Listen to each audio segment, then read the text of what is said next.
Totoo ba nabalitaan ko, Elisa? Nakikipagbarkada ka ro sa lalaki? Kinagi mo? Opo, Itay. Wala naman po masama ron, di ba? Anong wala? Mga lalaki sila. Hindi ka dapat magtiwala sa kanila. Bakit naman po? Wala naman kami masamang ginagawa ah. Nakikipagkaibigan lang naman sila sa akin, Itay. Anong wala? Sa ngayon wala. Pero darating ang araw at gagawa sila ng hindi tama. Kapag nakita nila ang kahinaan mo, sasamantalahin nila yon para makuha ang kanilang gusto. Ano pong ibig niyo sabihin, Itay? Alam mo na kung ano ang aking tinutukoy. Basta, sinasabi ko sa iyo, huwag ka masyadong dumikit dyan sa mga lalaking yan. Albularyo ko, Elisa. Malakas ang kutob ko. Sige po, susubukan kong umiwas sa kanila, lalo na kay Gimo. Abay dapat lang. Kapag nalaman ko na nakikipag-ugnayan ka pa riyan ikukulong kita rito sa bahay. Ayaw ko mapahamak ka. At kung buhay lang din ang nanay mo, hindi ka rin niya papayagang makipagkaibigan sa mga lalaking yon. Hindi sinagot ng kanyang anak si Kamijong. Napailing na lang siya nang makitang nagsimula ng mamuo ang luha sa gilid ng mga mata ng dalaga. Dahil dito, iniba niya ang kanilang usapan hanggang sa mawala na rin ang pangingilid ng luha ni Elisa. Itay, magpapaalam po sana ako sa inyo. Para saan? Bakit? May pupuntahan ka ba? Opo. Pista sa badyo ng kaibigan ko, si Luisa. Iniimbitahan niya po ako. Nakakaya naman kung hindi ako sisipot doon. Basta huwag ka magpapagabi ron, ha? Hindi ko po alam kung makakawi ako ng maaga Pero susubukan ko po, Itay. Ay sige. Para masiguro ko na rin ang kaligtasan mo, susunduin kita mamaya. Baka may mga pasyente pang dumating dito Naku, bakit po ba hindi kayo magpahinga sa panggagamot ninyo? Paano naman kung kayo ang magkasakit? Kailangang nakaantabay palagi Hindi natin alam kung kailan may susumpungin ng sakit. Walang pinipiling oras at lugar ang mga masasamang elemento. Alam ko naman na hindi ako madaling magkasakit. May mga dasal kaming albularyo para hindi kapitan ng sakit Ganun po ba? Ay siya nga pala, Itay. Makikipista po ako Maliligo lang ako sa kaalis na rin. Ay sige, mag-iingat ka ron. Huwag kang didikit sa mga lalaki ha. Huwag kang iinom. Ay teka, hindi ba taga roon din si Gimo? Opo, bakit po? Ay nako, sige na, pabayaan mo na. Gumaya ka na. Basta huwag mong kakalimutan ang mga paalala ko sa iyo ha. Opo, Itay. Salamat po. Napangiti na lang si Kamijong sa kanyang anak. Naisip niya na masisira pa ang mood ni Elisa kung sasabihin pa niya ang patungkol kay Gimo. Minabuti na lang ng albularyo na ihanda ang kanyang mga kagamitan para kung may darating na pasyente ay maasikaso niya kaagad. Makaraan ng halos 30 minutos, nagpaalam na si Elisa. Mag-iingat ka ron, Elisa ha. Huwag kang gagala ng mag-isa. Opo, Itay. Ay sige na, umalis ka na at baka tanghaliin ka. Sobrang init ang panahon ngayon Sige po, Itay. Aalis na po ako. Susunduin kita mamaya kapag madilim na at hindi ka pa nakakauwi. Sige po, Itay. Saktong pagkaalis ni Elisa, dumating ang mag-aaral ni Kamijong na si Marco. May kasama itong mga pasyente. Kaya inasikaso silang lahat ng albularyo. Dahil naging sunod-sunod ang pasyente ni Kamijong, inabot na siya ng dilim. Patapos na sana ang kanyang panggagamot nang sa hindi nila inaasahan may dumating na may kasamang pasyenteng babae na nangingisay at nagsasalita ng Latin. Kamijong, mukhang sinasapian po ng mga demonyong babaeng yan. Sige na, ihanda natin ang ating kagamitan. Kailangan mapalis kagad natin ang sumapit sa kanya. Mas mainam kung mapapatay natin ang mga jablong nasa loob ng kanyang katawan para hindi na makapanakit pa ng ibang tao. Sige po, Kamijong. Huwag mong titigan ng mata sa mata ang sinasapian ha. Baka kung hindi mo kayanin sa'yo lumipat yung mga sumapi sa kanya. Napatango naman kay Kamijong ang kanyang estudyante.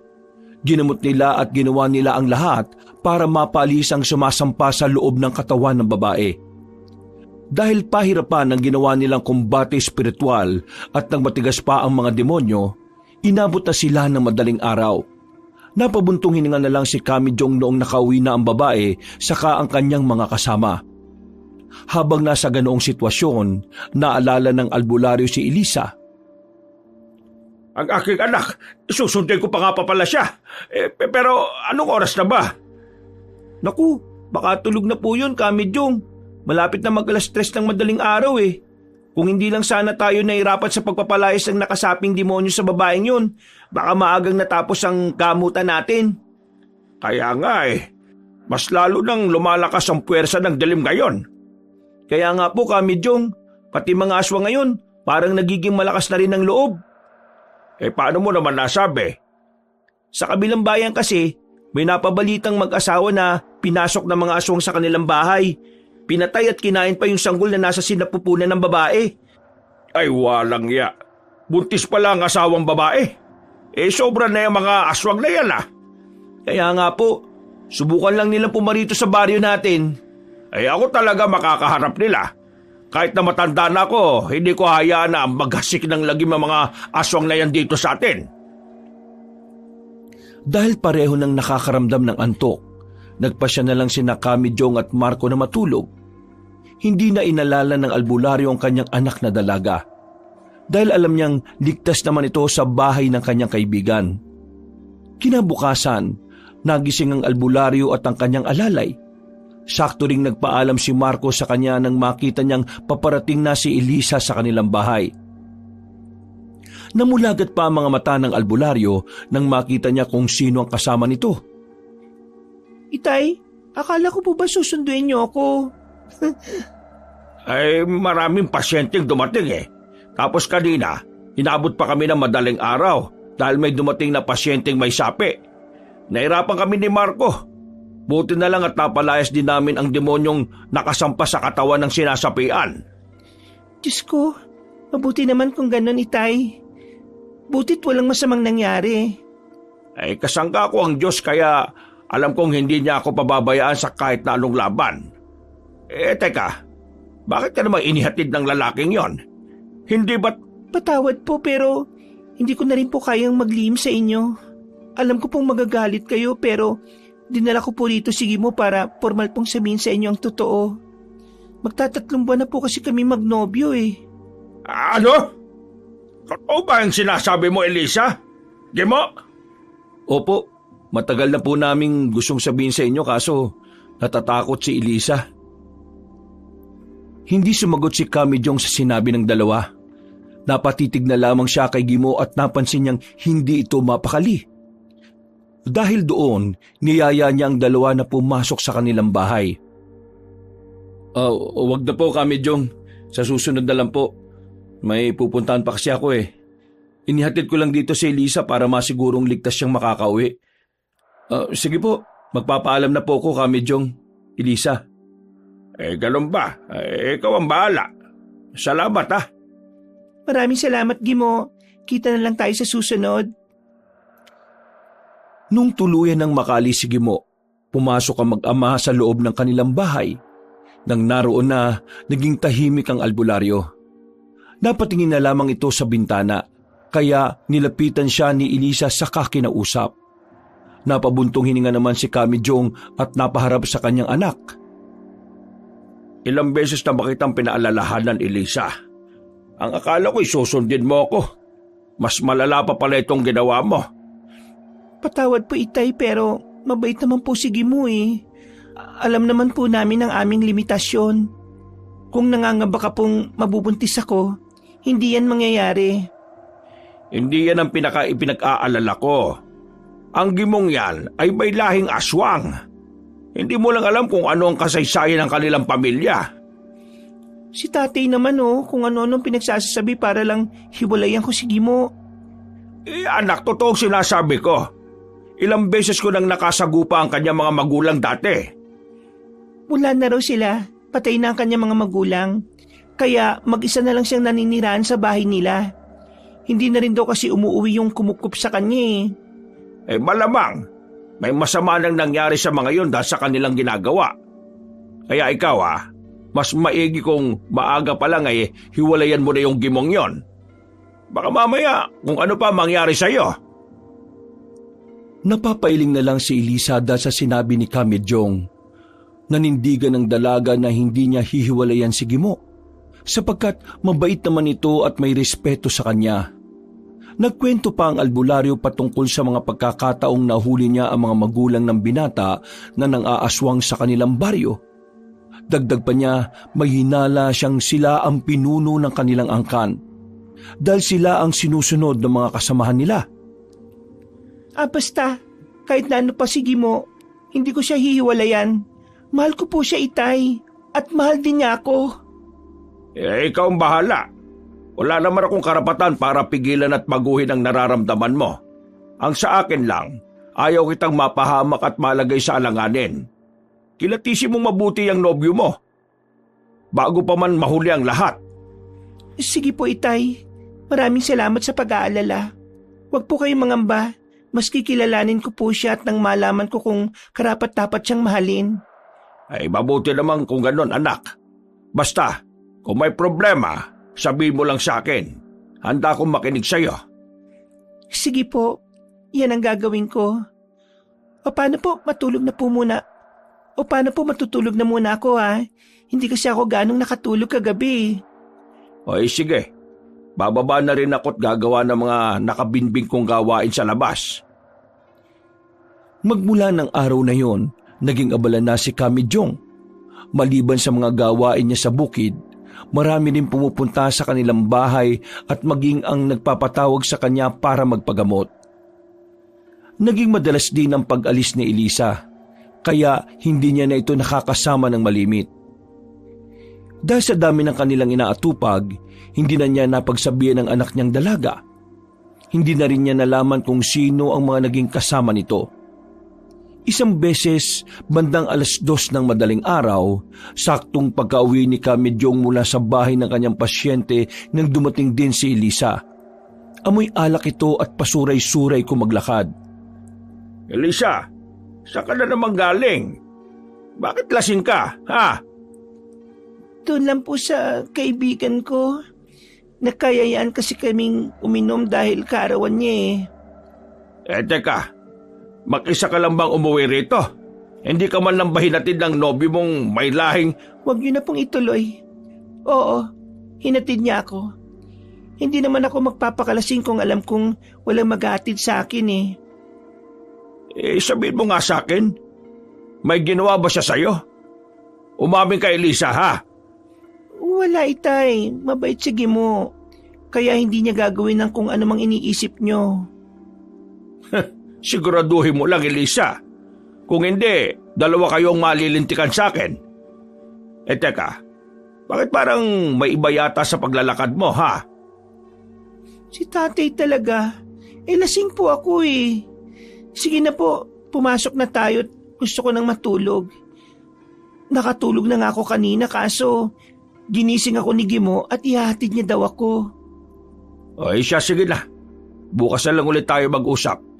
Pagod din kasi ako Pumasok silang dalawa sa kanilang bahay. Agad ding nahiga si Kamejong. Nang makapasok na ang kanyang anak sa kwarto nito, minatyagan niyo ng albularyo. Hindi maiwasan ni Kamejong na makapag-isip ng hindi maganda. Dahil doon, hindi siya nakatulog ng maayos at sa bawat gabing dumaraan ay naging mababaw ang tulog ng albularyo.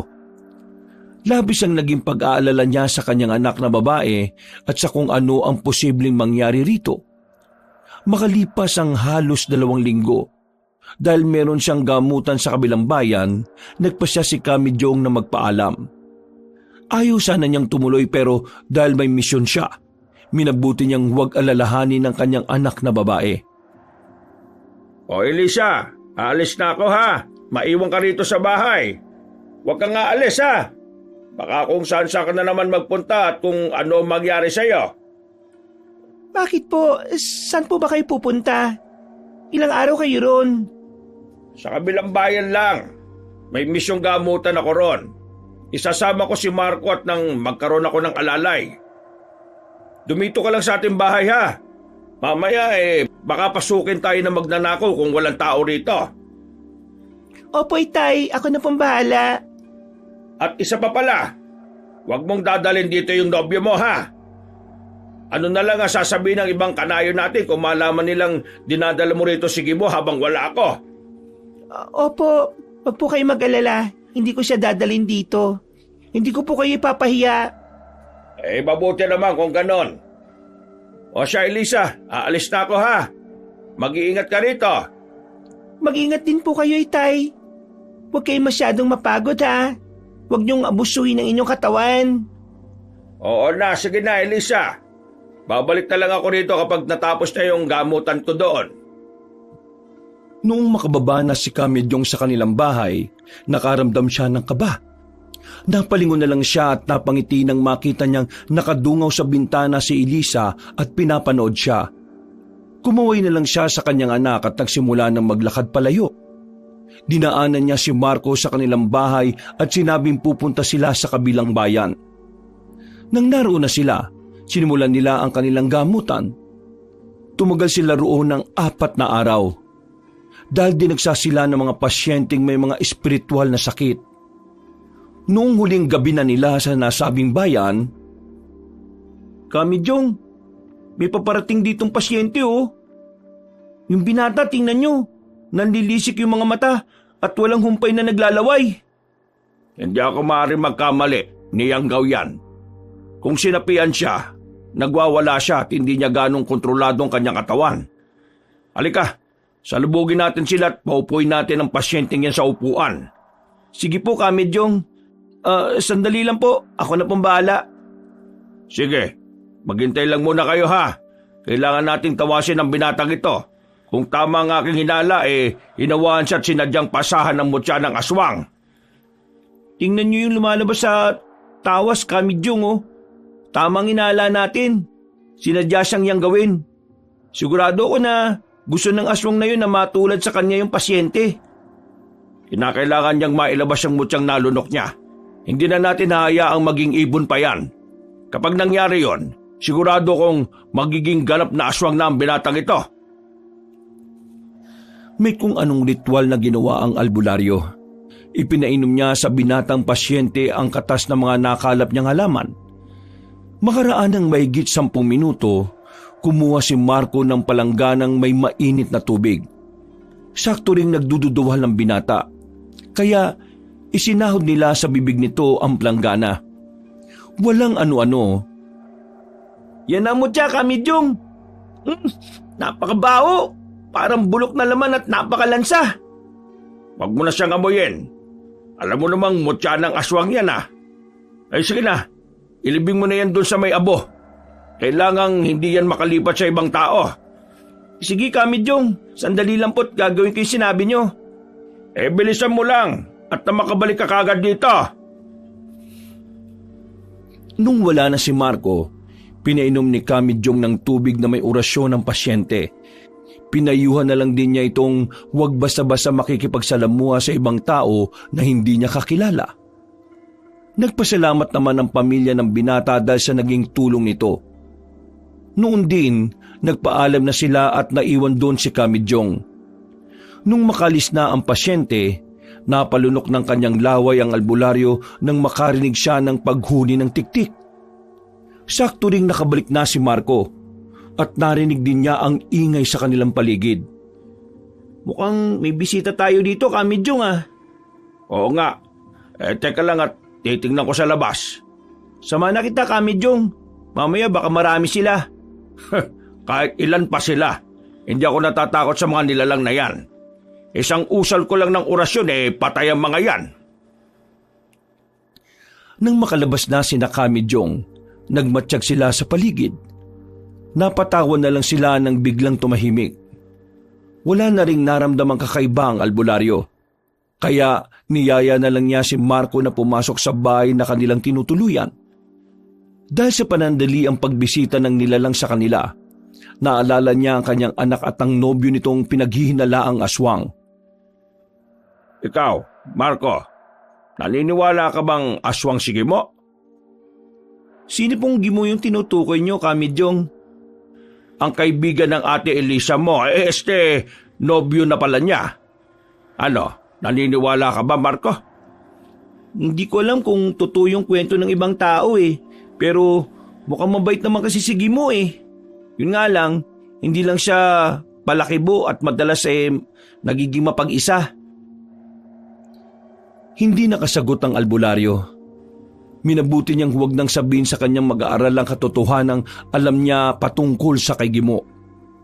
Naisip niyang pabayaan na lang ang nasabing bagay at siya na mismo ang lulutas sa kung anumang problema na posible nilang kahaharapin dahil sa pakikipagrelasyon ni Elisa sa nasabing bata.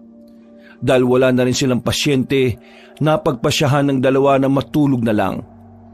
Maaga pa kasi silang uuwi sa kanilang bayan, kaya hindi sila po pwedeng magpuyat. Kinaumagahan, nagising si Kamijong dahil sa lakas ng kabog ng kanyang puso.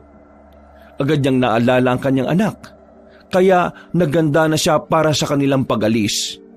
Nung magising si Marco, niyaya na agad siya ng albularyo para umuwi sa kanila.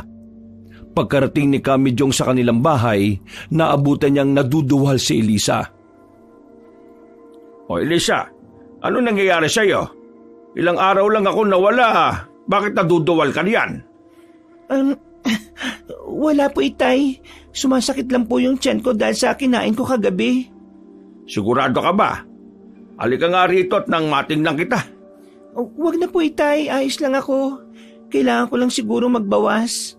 Parang iba rin kasi yung kalagayan ng sikmura ko Sigurado ka ha? Halika, pupulsohan lang kita. Ayos lang po talaga ako, Itay. Sige po, magbabawas muna ako sa kamaliligo. Siya nga pala, pupunta ako sa kaibigan ko Tutulong ako sa kanya sa pananahi. Sayang naman ang kikitain ko ron kung sakali Ikaw bahala. Pero sigurado ka bang wala kang sakit o ano pa man? Wala ito, Itay. Kaya ko pong sarili ko. Napatango na lang si Kamijong sa kanyang anak. Habang nasa ganong sitwasyon sila, pinagmasdan niya ng maigi ang dalaga. Napakamot noo ang albularyo nang mapansin niyang iba ang pintig ng pulso ni Elisa sa bandang liig. Kinutuban siya ng hindi maganda. Kaya napagpasya niyang kumprontahin ito. Elisa, magtapat ka nga sa akin. Buntis ka ba? Hindi po. Paano naman ako mabubuntis niyan? Di sige mo. Baka kung anong ginawa niya sa'yo. Wala po. Pinagkatiwalaan naman po ninyo siya, di ba? Wala siyang masamang intensyon sa akin. Siya, sige na. Umalis ka na't baka kung tanghaliin ka. Ako nang bahala rito sa bahay. Tiningnan na lang ng albularyo ang kanyang anak nung bumaba ito sa kanilang bahay. Napalunok ng laway niya si Kamijong at naisip na hindi siya maaaring magkamali sa kanyang hinala. Gayunpaman, mas pinili niyang kay Elisa mismo manggaling ang kumpirmasyon patungkol sa kanyang kutob. Bandang 7:00 ng gabi nung dumating si Elisa sa kanilang bahay. Sinalubong agad ito ni Kamijong at nagtaka siya dahil may naririnig siyang mahinang paghuni ng tiktik. Mukhang sinusundan ka ng aswang Ano man nangyayari sa'yo? Yan nga rin po ang rason kung bakit nagmamadali ako Buti na lang talaga hindi niya ako inatake.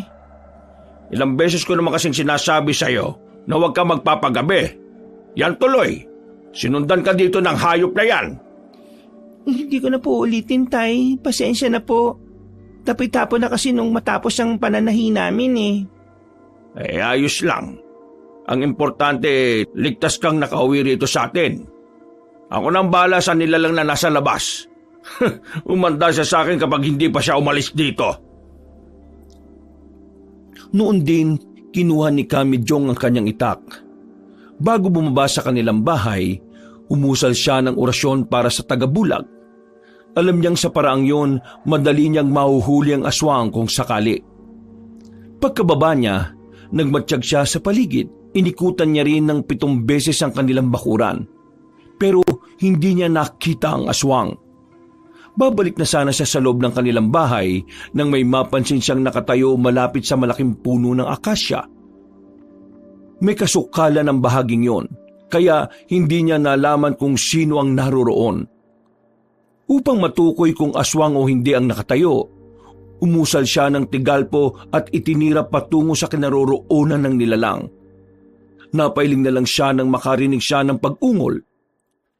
Napagtanto niyang aswang yon, kaya muli siyang umusal ng dasal para mapako ang nasabing nilalang.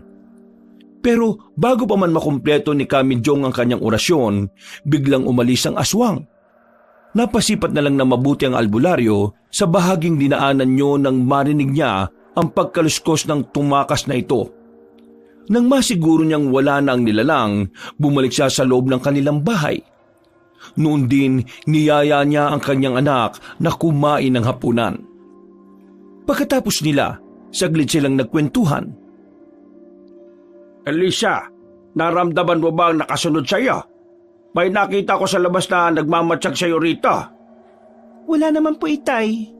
Teka, hindi ka ba hinatindigin mo dito sa atin?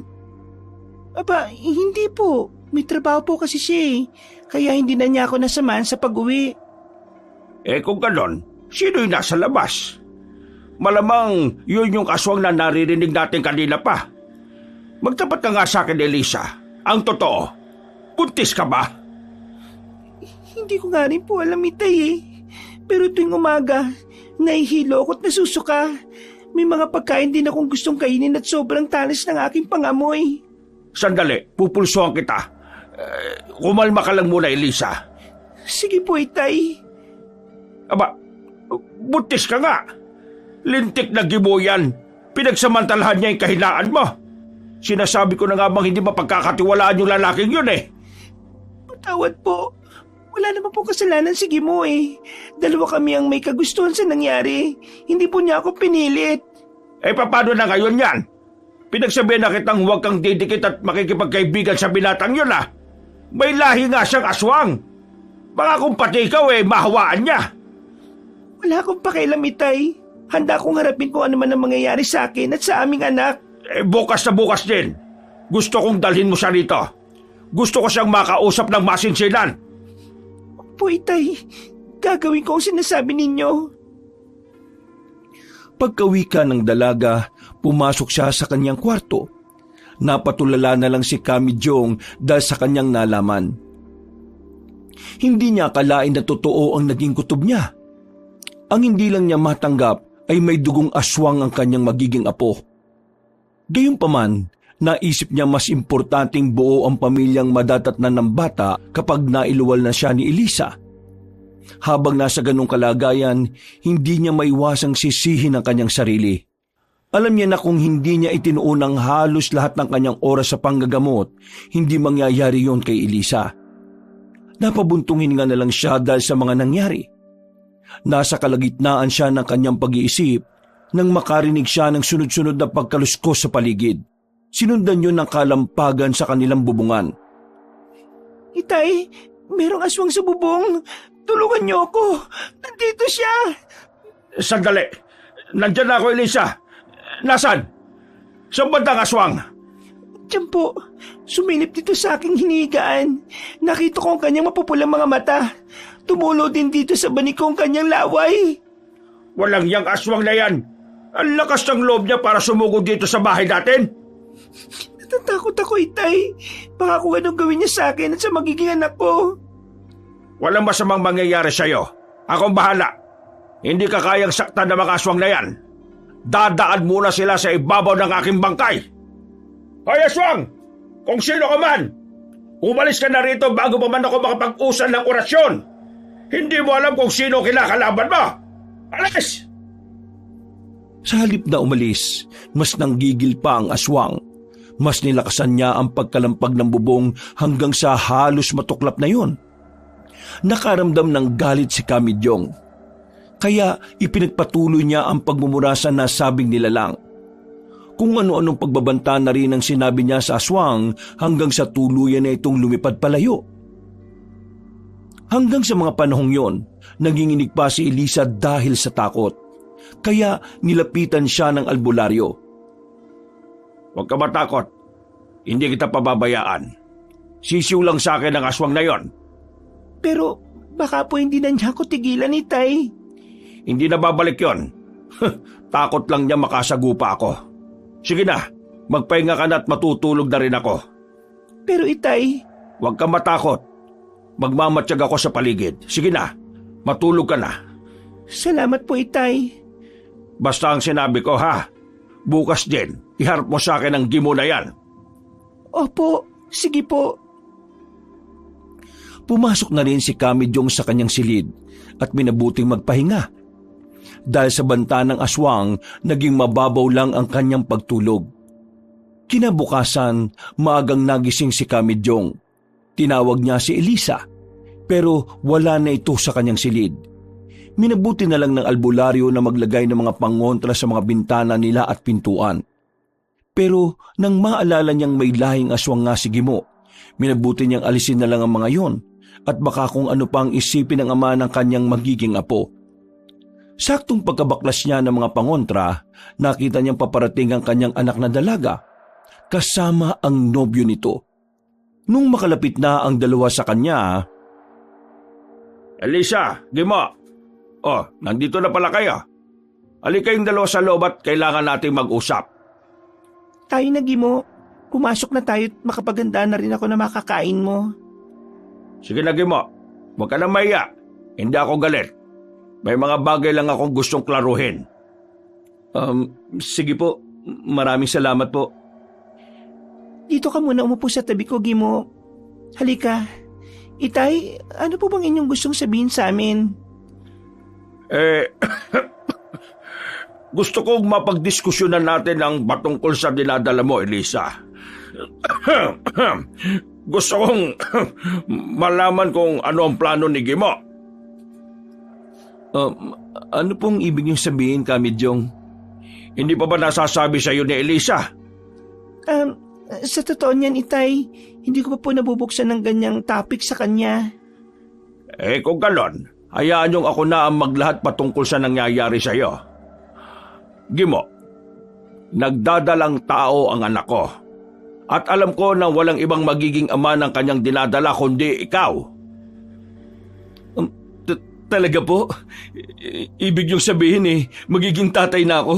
Totoo bang narinig ko, Elisa? Bakit hindi mo naman kagad sinabi sa akin yan? Totoong sinabi ni tatay, magkakaroon na tayo ng anak. Bahala ko naman talagang sabihin sa'yo kaso nang malaman ni tatay na buntis ako, gusto niyang ipatawag ka. Kaya dito ko na lang din sinabi sa'yo. Ang gusto ko sana mangyari, magpakasal kayo bago pa man tuluyang lumaki ang tiyan ni Elisa. Ayokong malagay sa kahihiyan ng anak ko. Ano na lang ang sasabihin sa akin ng mga tao kung nagkataon? Opo, Kamijong. Magpapakasal po kami sa lalo madaling panahon. Magiging tatay na ako. Magkakaroon na tayo ng anak. Pinagplanuhan nila ang magiging kasal ng magnobyo. Napagkasunduan nila na sa West na lang magpakasal. Sa halip na sa simbahan. Dahil alam naman ng albularyo kung ano ang posibleng rason. Pumayag na lang siya at hindi na nag-usisa pa. Magmula rin nung mga panahong yon, sa bahay muna nila Kamijong nanirahan si Gimo. Kahit papaano ay nakampante ang albularyo at naabunutan siya ng tinik dahil hindi tinakasan ng binata ang kanyang responsibilidad kay Elisa. Isang gabi, nung hibig na sa pagtulog si Elisa, nagkwentuhan sina Kamijong at Gimo. Gimo, pasensya ka na kung nung umpisa ay hindi naging maganda ang pakikisama ko sa iyo ha. Ama ako at gusto ko lang naman protektahan ng nag-iisa kong anak.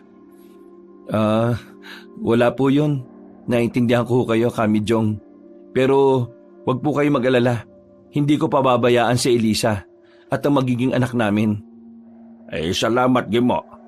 Ngayon, malaki na ang tiwala ko sa iyo. Sana naman wag mo akong bibiguin. Wag po kayo mag-alala. Hindi ko kayo bibiguin. Pangako po. Teka. Nasaan na nga pala yung mga magulang mo? Balita ko mag-isa ka na lang na namumuhay. Opo Mag-isa lang ako. Wala na kasi sila. Bata pa lang ako nung pinatay sila. Hindi ko na nga matanda ng kanilang mga itsura Kawawa ka naman pala. Pinatay? Bakit pinatay? Anong kasalanan nila? Hindi ko nga rin po alam eh.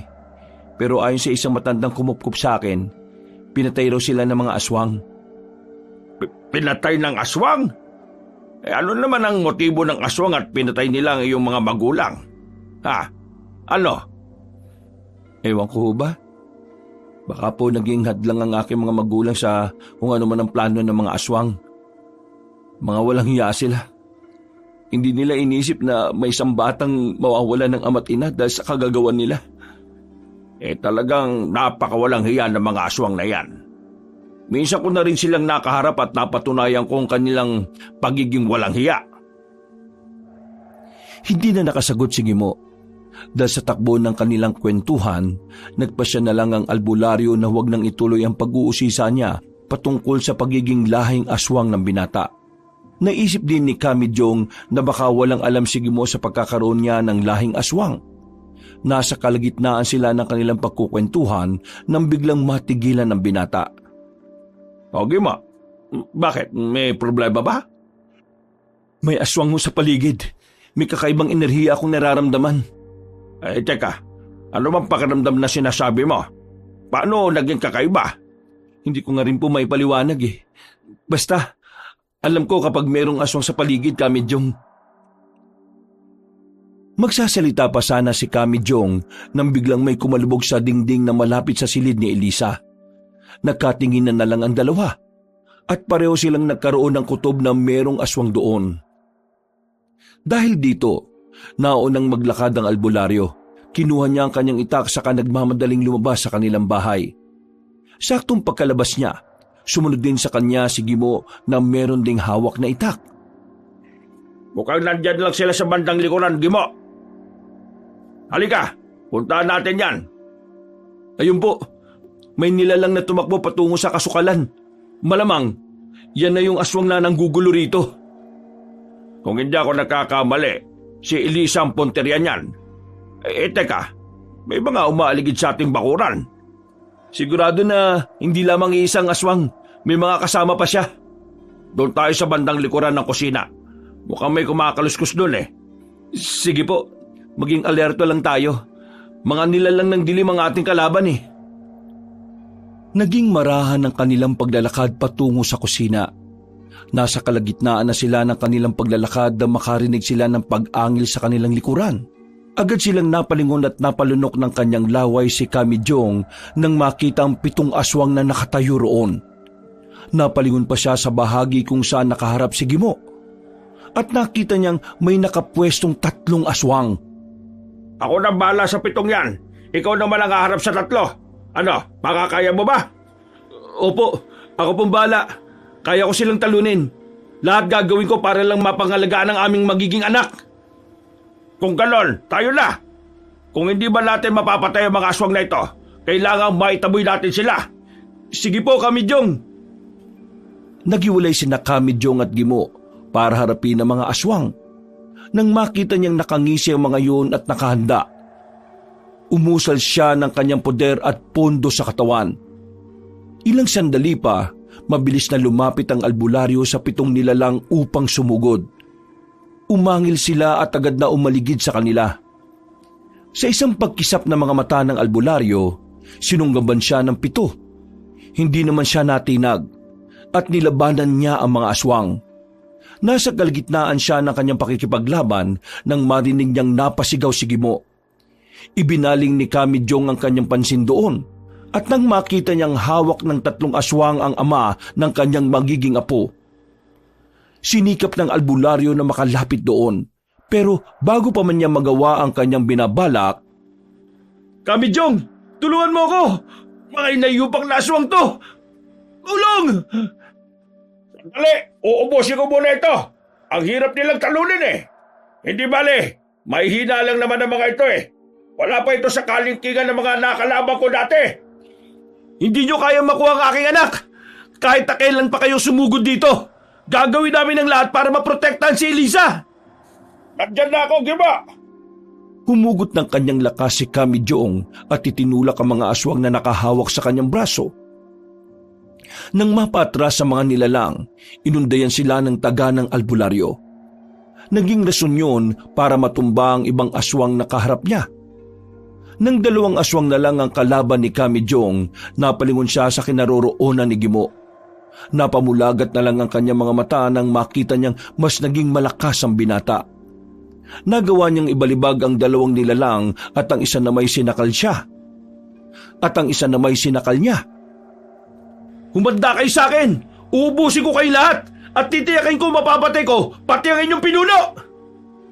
Gimo, tapusin mo na yan! Kailangan walang matira sa mga aswang na ito!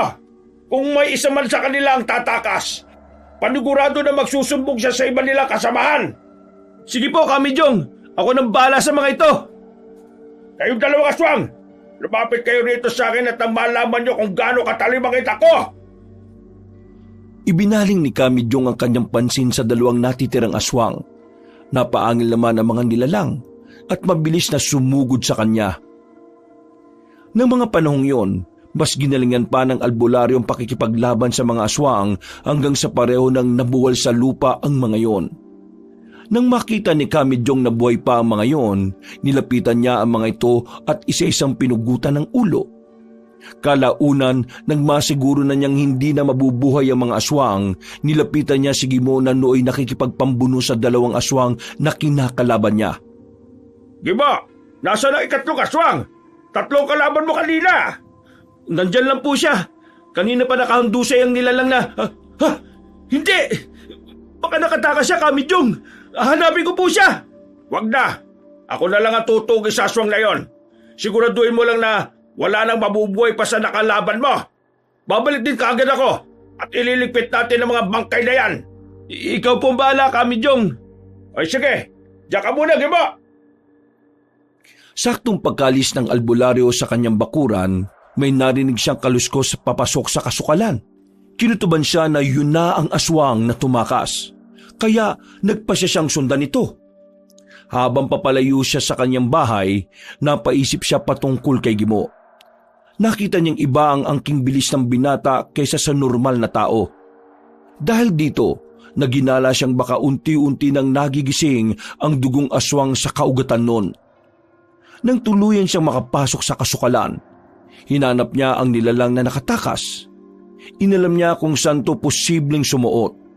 Pero kahit nilibutan niya ang buong bahagi ng kasukalan, ay hindi pa rin niya mahanap. Akmang babalik na sana siya sa kanilang bahay nang makaamoy ng malansang samyo ang albularyo. Lumakas din ang pintig ng kanyang puso at naramdaman niya na may ibang presensya.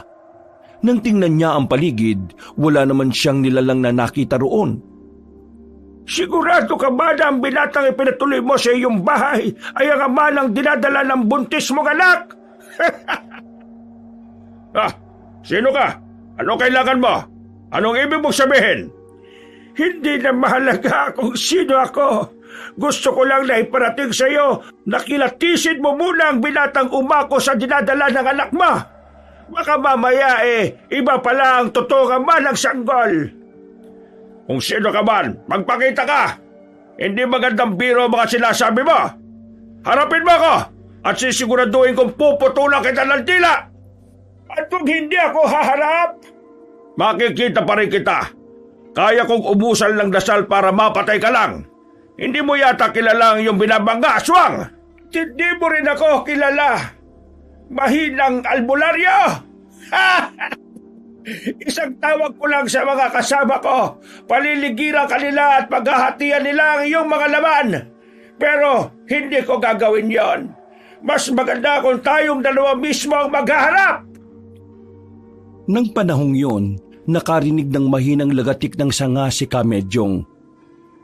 Napatingala siya at napamura na lang nang makitang nakalambitin doon ng isang aswang na may nagbabagang mga mata. Bago pa man makailag ang albularyo, nahulog na sa kanya ang nasabing nilalang. Nagpambuno silang 2 at dahil madulas ang katawan ng nilalang, nahirapan si Kamejong. Kung ikaw ba na may pakana kung bakit sinalakay ng mga aswang si Elisa, humanda ka! Hindi matatapos ang gabing ito at mapapatay kita! Mapapatay? Sigurado ka ba sa sinasabi mo? Baka magsisi ka kapag nalaman mong ipagpatuloy mo! Ano ang gusto mong sabihin? Wala! Ano ba ba ang sasabihin ko? Malalaman mo rin sa susunod na pagkakataon. Wala nang pagkakataon. Ngayon pa lang, papatayin kitang aswang ka. Yun eh kung makakaya mo. Mas lalo pang naging maigpit ang pagkakasakal ng aswang kay Kamidyong. Sinikap naman ng albularyo na ipihit ang kanyang katawan para makalis sa ilalim ng nilalang. Pero sobrang bigat noon at nawalan siya ng lakas dahil sa napakabahong amoy ng aswang. Habang nasa ganong sitwasyon, kinapan ni Kamidyong ang kanyang itak. Bahagya siyang napangisi ng makapa niya ang kanyang itak. Kinuha niya yon at kahit pahirapan ng kanyang sitwasyon, tinaga niya ang pisngi ng aswang. Yan ang nararapat sa mga kagaya mo. Kulang pa yan. Ganon. Sige, dahil tinaga mo ko, gagantihan kita. Bubulagin ko ang kaliwang mata mo para magkaroon din ako ng alaala sa iyo. Bago mo magawa yan, ito pa ang para sa iyo. Aray, walang iya kang aswang ka. Papatayin kita. Tandaan mo ang gabing ito.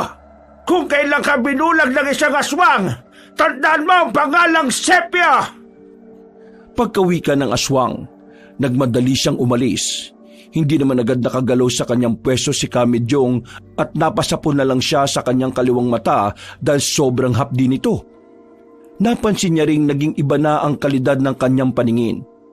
Kaya nalaman niyang binulag nga siya ng nasabing aswang.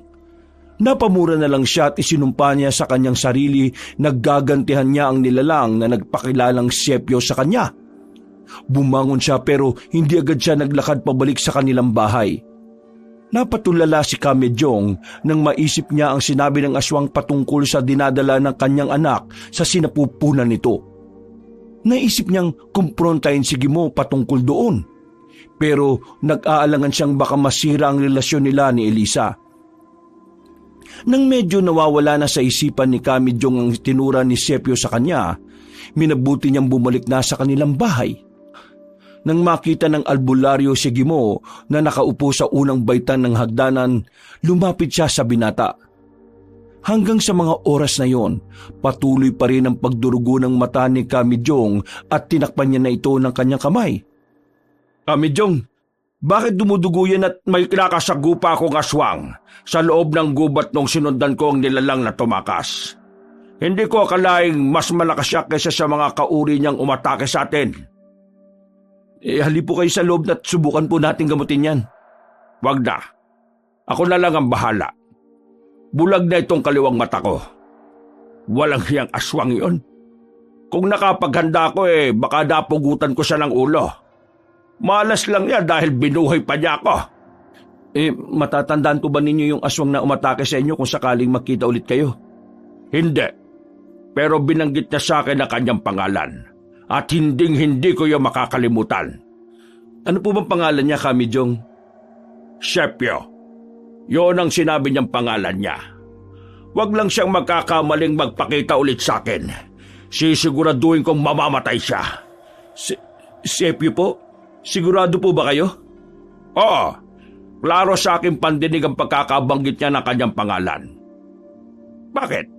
May kilala ka bang aswang na gano'n ang pangalan, Gimo? Wala po. Wala akong kakilalang ganyan ng pangalan. Hindi naman po kasi ako madalas na makihalubilo sa ibang tao Sigurado ka bang wala kang kakilala? Bakit parang kilala ka niya? Umamin ka nga sa akin, Gimo. Totoo bang...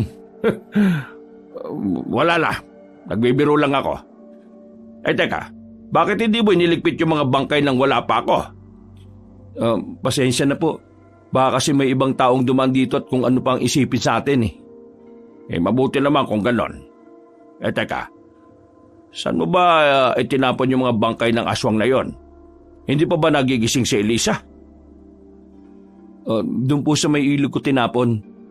Baka inaanod na nga po yun At saka si Elisa, tulog pa rin po. Hindi nga niya siguro naramdaman yung pagpunta rito ng mga aswang buti naman kung ganon. Matatakotin pa naman yon. Baka kasi makaapekto sa bata yung matakot siya ng sobra. Oo nga po Tayo na. Pumasok na muna tayo sa loob. Hugasan ko itong sugat ng malagyan ng bendahe.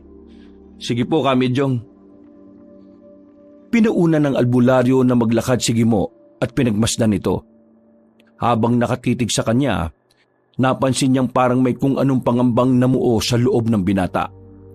Napaisip na lang si Kamidyong na darating din ang panahon na magkakaalaman sila kung ano ang totoo. At mangyayari lang yon kung magkakaharap silang tatlo. Siya, si Gimo, at ang aswang na nagpakilalang si Sepio. Pagkapasok nila sa kanilang bahay, sakto ring lumabas sa silid niya si Elisa. Oh, saan naman kayo nanggaling? Bakit pawisan kayong pareho? Ay, sa labas lang. Meron lang inasikaso. Bakit po? May mga aswang na naman po ba? Napapadalas na yan ah. Oo, binala ka nga nilang pasukin eh. Paniguradong gusto nilang kunin yung anak natin. Mga walang hiya talaga mga aswang na yun. Kung kaya ko lang lumaban sa kanila, ako mismo papatay sa mga yun. Pabayaan mo na. Nagawa na naming iligpit ang mga hayop na yon. Buti na lang talaga't nandito si Gimo. Meron ako nakatulong. Teka Itay, anong nangyari sa mga mata ninyo? Bakit ba nagkaganyan yan? Huwag mong sabihing kagagawan niya ng aswang. Oo, Elisa. Kagagawan nga ito ng aswang. Biglaan niya akong inatake. Kaya hindi ako nakapaganda. Nang nagawa na niya akong ibabawan binulag niya ang kaliwang mata ko gamit ang kanyang matulis na kuko. Nagawa niyo bang patayin yung aswang na yon? Hindi. Pero hindi na bale. Darating ang araw na magkakaharap din kami. At sa pagkakataong yon, malalaman natin kung hanggang saan ang kanyang lakas at kakayahan. Hindi na sinagot ni Kamidyong ang kanyang anak, kaya pumunta siya sa kanyang silid para kumuha ng gamot. Nang nasa loob na siya ng silid, sinubukan niyang gamutin ang kanyang sugat. Napailing na lang siya nang mapagtanto niyang hindi na niya tuluyang mapapagaling ang kaliwang mata niya at tuluyan na itong mabubulag. Dahil sa naramdaman na pagod ng albularyo, minabuti na lang muna niyang magpahinga. Alam niyang wala na rin mangyayari kay Elisa. Dahil maliban sa kasama na nito si Gimo, hindi na rin babalik ng gabing yun ng aswang. Ang tanging inaalala lang ni Kamidyong ay ang patungkol sa sinabi sa kanya ng asawa na nagpakilalang si Sepio.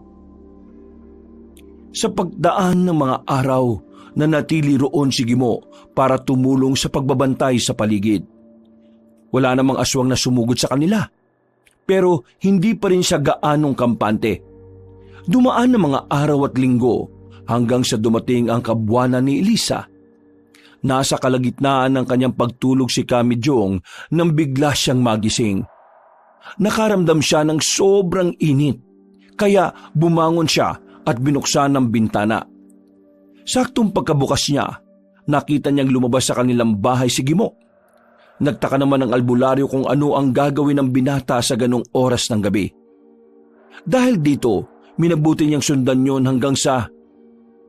Anong ginagawa mo rito, Gurang Sepio? Nandito ko para bantayan ang aking anak. Anong pinagsasabi mo dyan? Matanda ka ng hayop ka. Matanda ka na. Wala kang galang sa akin ha. Baka nakakalimutan mo. Ako ang kumupkaw sa iyo magmula nung mamatay ang mga magulang mo. Wala akong pakialam. Huwag mo lang din pakikialaman ang magiging anak ko. Magkakamatayan tayong dalawa. At matapang ka na ngayon kaysa sa akin. Ngayon pa lang, pwede kitang patayin. Di subukan mo. Pero kapag bumaliktad ang ating sitwasyon, alam mo na ang kapalaran mo. Yan ay kung mapapatay mo ako. Isa lang naman ang hiling ko Gurang Sepio, lubayan mo na ako at pati na si Elisa. Akin lang siya at ako ang ama ng kanyang dinadala. Paano mo naman nasigurong ikaw nga? Naalala mo ba ang gabi nung lumabas ka para umihi? Noong minsang natulog sa bahay mo si Elisa. Pumasok ako sa silid ninyo at ginaya ko ang mukha mo. Ngayon, sabihin mo sa akin na ikaw na nga ang ama ng dinadala niya. Isa pa, bata ka pa lang ay niritwalan na kita para hindi ka magkaroon ng anak. Nang sa gayon, matuldukan na ang pamumuno ng iyong angkan. Hayop ka talaga, Gurang Sepio! Hindi na sana ako nagtiwala sa'yo! Hindi ko akalaing tatraidorin mo ako ng ganito! Nanginginig ang buong katawan ni Kamidyong dahil sa kanyang narinig. Hindi niya akalaing binababoy na pala ng dalawa ang kanyang anak. Tiningnan niya ng maigi ang kausap ni Gimo at napakuyom siya ng kanyang kamao nang malaman na yun din mismo ang aswang na bumulag sa kanyang kaliwang mata. Hindi na niya napigilan ng kanyang galit, kaya lumabas siya sa kanyang pinagtataguan para kumprontahin ang dalawa. Mga hayop kayo! Anong ginawa niyo sa anak ko? Iningatan ko siya ng higit sa 2 dekada. Pagkatapos, pagsasamantalahan niyo lang ng dahil sa inyong pansariling interes?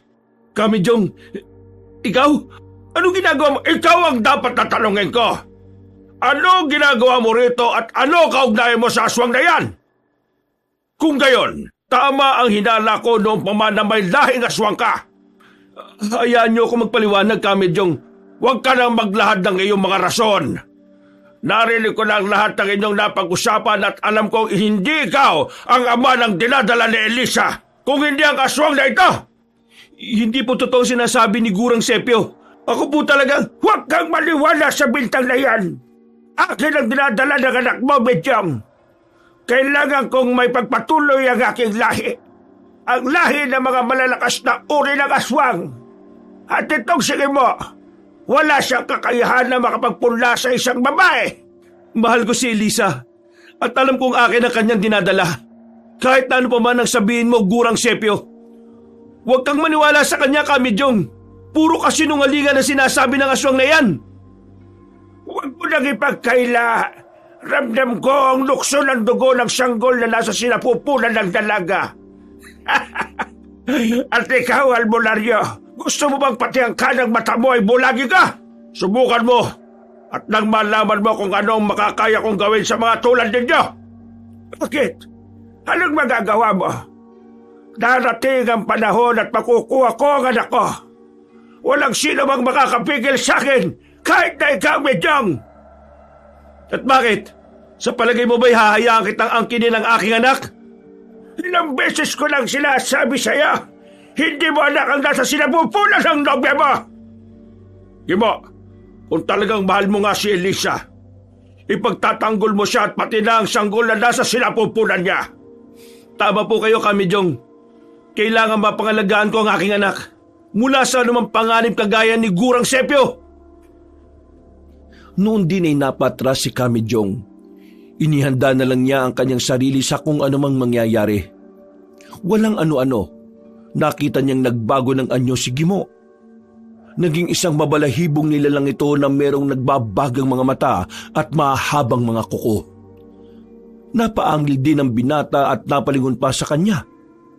Sa hindi inaasahan, sumugod si Gurang Sepio kay Gimo. Sumenyas naman si Kamidyong sa binata. Kaya humarap yon sa matandang aswang.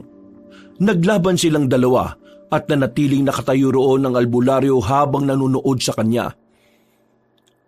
Dahil sa kanyang nalaman, nagdalawang isip siya kung tutulungan niya si Gimo o hindi.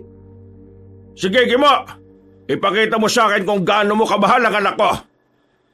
Patayin mo ang aswang na yan at nang maging tahimik na ang iyong buhay. Huwag kang mag-alala. Hahanapan ko ng paraan para mapagaling ka. Ako po ang bahala sa aswang na ito, Kamidyong. Hindi kita bibiguin. Titiwala ka pa talaga sa albularyong yan. Alalahanin mo kung hindi dahil sa akin, patay ka na ngayon, Gimo. Ikaw ang mamamatay. Matanda ka na at kailangan mo na magpahinga ng habang buhay. Nakalimutan mo yata ang mga aswang tayo. Habang tumatanda, mas lalo tayong lumalakas. Nagpatuloy ang labanan ni Gimo at Gurang Sepio. Kahit pa na mas malakas sa matandang aswang, hindi naman nagpatalo sa kanya si Gimo. Pero kalaunan, dahil mas biyasa sa pakikipaglaban na matanda, nagawa niyang ibabawan at sakalin ang binata. Nakita naman ni Kamidyong na alanganin ang sitwasyon ni Gimo. Pero hinayaan na muna niya ito. Ano, Medyong? Hindi ka matutulong dito? Hahayaan mo na lang bang mamatay ang kinikilala mong ama ng iyong apo? At bakit ko siya tutulungan? Magpatayan kayong dalawa kung gusto ninyo. Alam ko rin namang makakaya ka niya. Kaya hindi na kailangan ni Gimo ng tulong ko. Umatra ka sa akin, Gurang Sepyo. Kung alam ko lang na ganito kahinatnan ko, hindi na sana ako nagtiwala sa iyo. Patay mo na yung Gimo at tumuwi na tayo. Gagamutin kita sa amot ng aking makakaya. Masalaga, Medyong. Kakampi ka ba ni Gimo o kalaban? Teka, may gusto ko sabihin sa iyo, binata. Tumahimik ka! Ano akala mo? Magpapatalo ako sa iyo? Diyan ka nagkakamali! Humugot ng kanyang lakas si Gimo at noon din sinubukan niyang ipihit ang katawan ng matandang aswang. Nanlamban pa si Gurang Sepyo sa binata. Pero nang lumaon, napagtagumpayan ni Gimo ang kanyang gustong gawin. Nung nabuwal na sa lupa ang matandang aswang, umibabaw si Gimo sa kanya at buong lakas itong sinakal. Habang sinasakal ng binata si Gurang Sepyo, inipit niya ang dalawang kamay nito. Kaya hindi makagalaw ang nasabing nilalang. Matagal na rin ako nagtitimpi sa pagmamaliit mo. Ngayon, sabihin mo kung sino sa atin ang mas malakas. Bakit? Sino ba sa inakala mo? Malabang ako!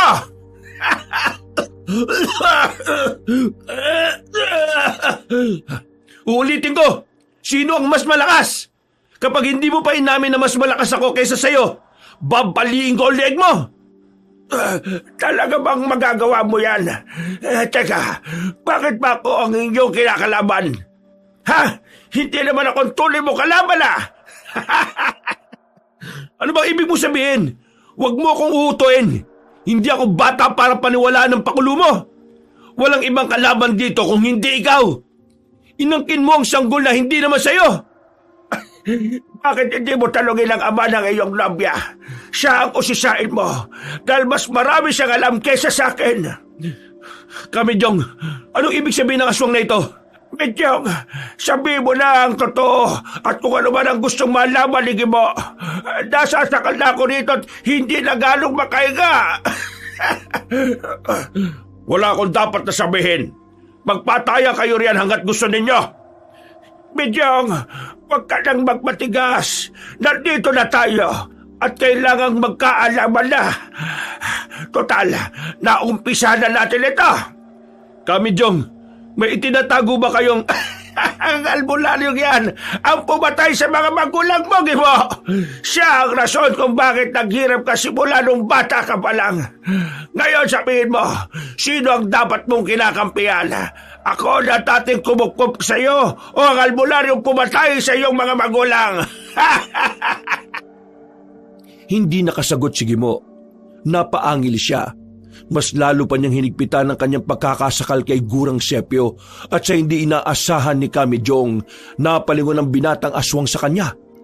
Mabalasik ang pagkakatitig nito at may namumuong galit. Pasimple na lang na inihanda ng albularyo ang kanyang itak para kung sakaling sugurin siya ni Gimo ay meron siyang panlaban dito. Ilang sandali pa, binitiwan ng binatang aswang si Gurang Sepyo at tumarap siya kay Medyong. Anong binabalak mo ngayon? Susugurin mo ako? Kung naniniwala ka riyan sa matandang aswang na yan, sige. Halika rito at tayong dalawa magtuos. Sabi mo sa akin ang totoo, Kamidyong. Ikaw ba talagang pumatay sa aking mga magulang? Ano na, Medyong? Sabihin mo kay Gimo ang totoo. Hindi ba't ikaw pumatay sa ama't ina niya? Gimo, sa likuran mo! Susugurin ka ng traidor na aswang na yan! Napaungol si Gimo nang bigla siyang sinunggaban ni Gurang Sepyo. Sinakal siya nito mula sa likuran at nang makatsyempo, kinagat niya sa leeg ang binata. Nagpumiglas naman si Gimo hanggang sa magkaroon siya ng pagkakataon para ibalibag ang matandang aswang. Tumilapon si Gurang Sepyo sa mismong harapan ni Kamidyong. Kaya hindi na niya hinayaan pang makapalag ang albularyo. Inibabawan niya ang aswang saka inambahang tatagain. Dahil sa pag-iibabaw niya rito, naging limitado ang galaw na matandang aswang. Ano, Medyong? Bakit hindi mo magawang aminin? Natatakot ka bang kalabanin ka niya? Hindi ako natatakot sa kahit na sino. Lalo na kung kagaya ninyo ang aking makakalaban. Sige, kung talagang hindi ka natatakot, bakit hindi mo ituloy ang pagtaga sa akin? Ipakita mo kay Gimo kung paano mo pinaslang ang kanyang mga magulang. Sige! Hinahamon mo ba talaga ako? Itong nararapat sa mga kagaya mo! Bakit? Akala mo ba'y hahaya kita sa kagustuhan mo? Hindi! Dahil ikaw ang papatayin ko! Tuloy ang tinagan ni Kamijong ang aswang. Pero naging mabilis din ang paggalaw ni Gurang Sepio at sinubukan niyang agawin sa albularyo ang itak nito. Dahil isang aswang ang kalaban ni Kamijong, nangibabaw ang lakas nito sa kanya. Nung lumaon, naagaw nito ang itak ng albularyo. Hindi rin naasahan ni Kamijong ang pagtulak sa kanya ng matandang aswang. Dahilan para mawalan siya ng balanse at mapalumpasay sa lupa. Nagulat pa siya nang lumundag patungo sa kanyang direksyon si Gurang Sepio. Nang nasa tapat na niya ang aswang, sinakal siya nito ng ubod ng higpit na halos hindi na siya makahinga. Walang mo ka, demonyo ka! Di mo, kung hindi mo ipaghihiganti ang iyong mga magulang, hayaan mong ako na lang ang gumanti sa kanila. Masdan mo kung paano ko tuturugin ang albularyong ito. Pagkatapos niya, ikaw naman ang isusunod ko. Napakasama mo talaga. Ang mga kagaya mo hindi dapat binibigyan ng karapatan para mabuhay rito sa mundo. Sinasakal na kita ng maigpit pero nagagawa mo pa rin magsalita. Tingnan natin kung ano pa katagang lalabas sa bibig mo. Kung tudurungin ko lang lalamunan mo. Bitiwan mo siya! At akong kalabanan mo, Gurang Sepio. Tayong dalawa magsukatan ng lakas. Aswang sa aswang. Huwag kang magpaandar dyan. Natatakot ka nga sa albularyong ito, hindi ba? Mahina ka, Gimo. At alam mo kung ano ang ginagawa sa mga mahihina. Pinapatay! Wala ka talagang kaluluwa, Sepio. Ang dapat sa iyo ay ito! Noon din, buong lakas na sinipa ni Kamijong si Gurang Sepio. Nang makita naman ni Gimo na napatras sa matandang aswang, sinugod niya ito sa kabuong lakas na sinuntok sa likuran. Napaungol na lang si Gurang Sepio at nang binalak sana nitong sikuhin si Gimo, sinubukang dukutin ng binata ang puso ng matandang aswang mula sa mismong likuran nito. Subalit dahil mas malakas si Gurang Sepio, hindi niya nagawa ang kanyang binabalak. Hinayaan na lang sila ni Kamijong habang nagtatagisan sila ng kanilang kakayahan sa pakikipaglaban. Walang ibang dapat na mamatay rito kung hindi ikaw, Gurang Sepio! Tulong ako! Bakit hindi mo usisay ng albularyong yan? Itanong mo kung gaano katotoo na siya ang pumatay sa mga magulang mo. At baka sakaling maliwanagan ka kung sino ang totoong kalaban natin dito. Kamijong, sabihin mo nga sa akin, totoo bang sinasabi ni Gurang Sepio? Ikaw ba talaga ang kumitil sa buhay ng mga magulang ko? Oo, ako nga. Hindi ko yan ipagkakaila. Isa kong albularyo, samantalang kayo ay mga aswang. Anong gusto niyong gawin ko? Hahayaan ko mga kagaya niyo na magasit ng lagim dito sa kalayunan? Ayup ka, Kamijong. Nagdahil sa'yo, maaga nasira ang buhay ko. Kung hindi namatay ang mga magulang ko, sana hindi naging ganito ang takbo ng kapalaran ko.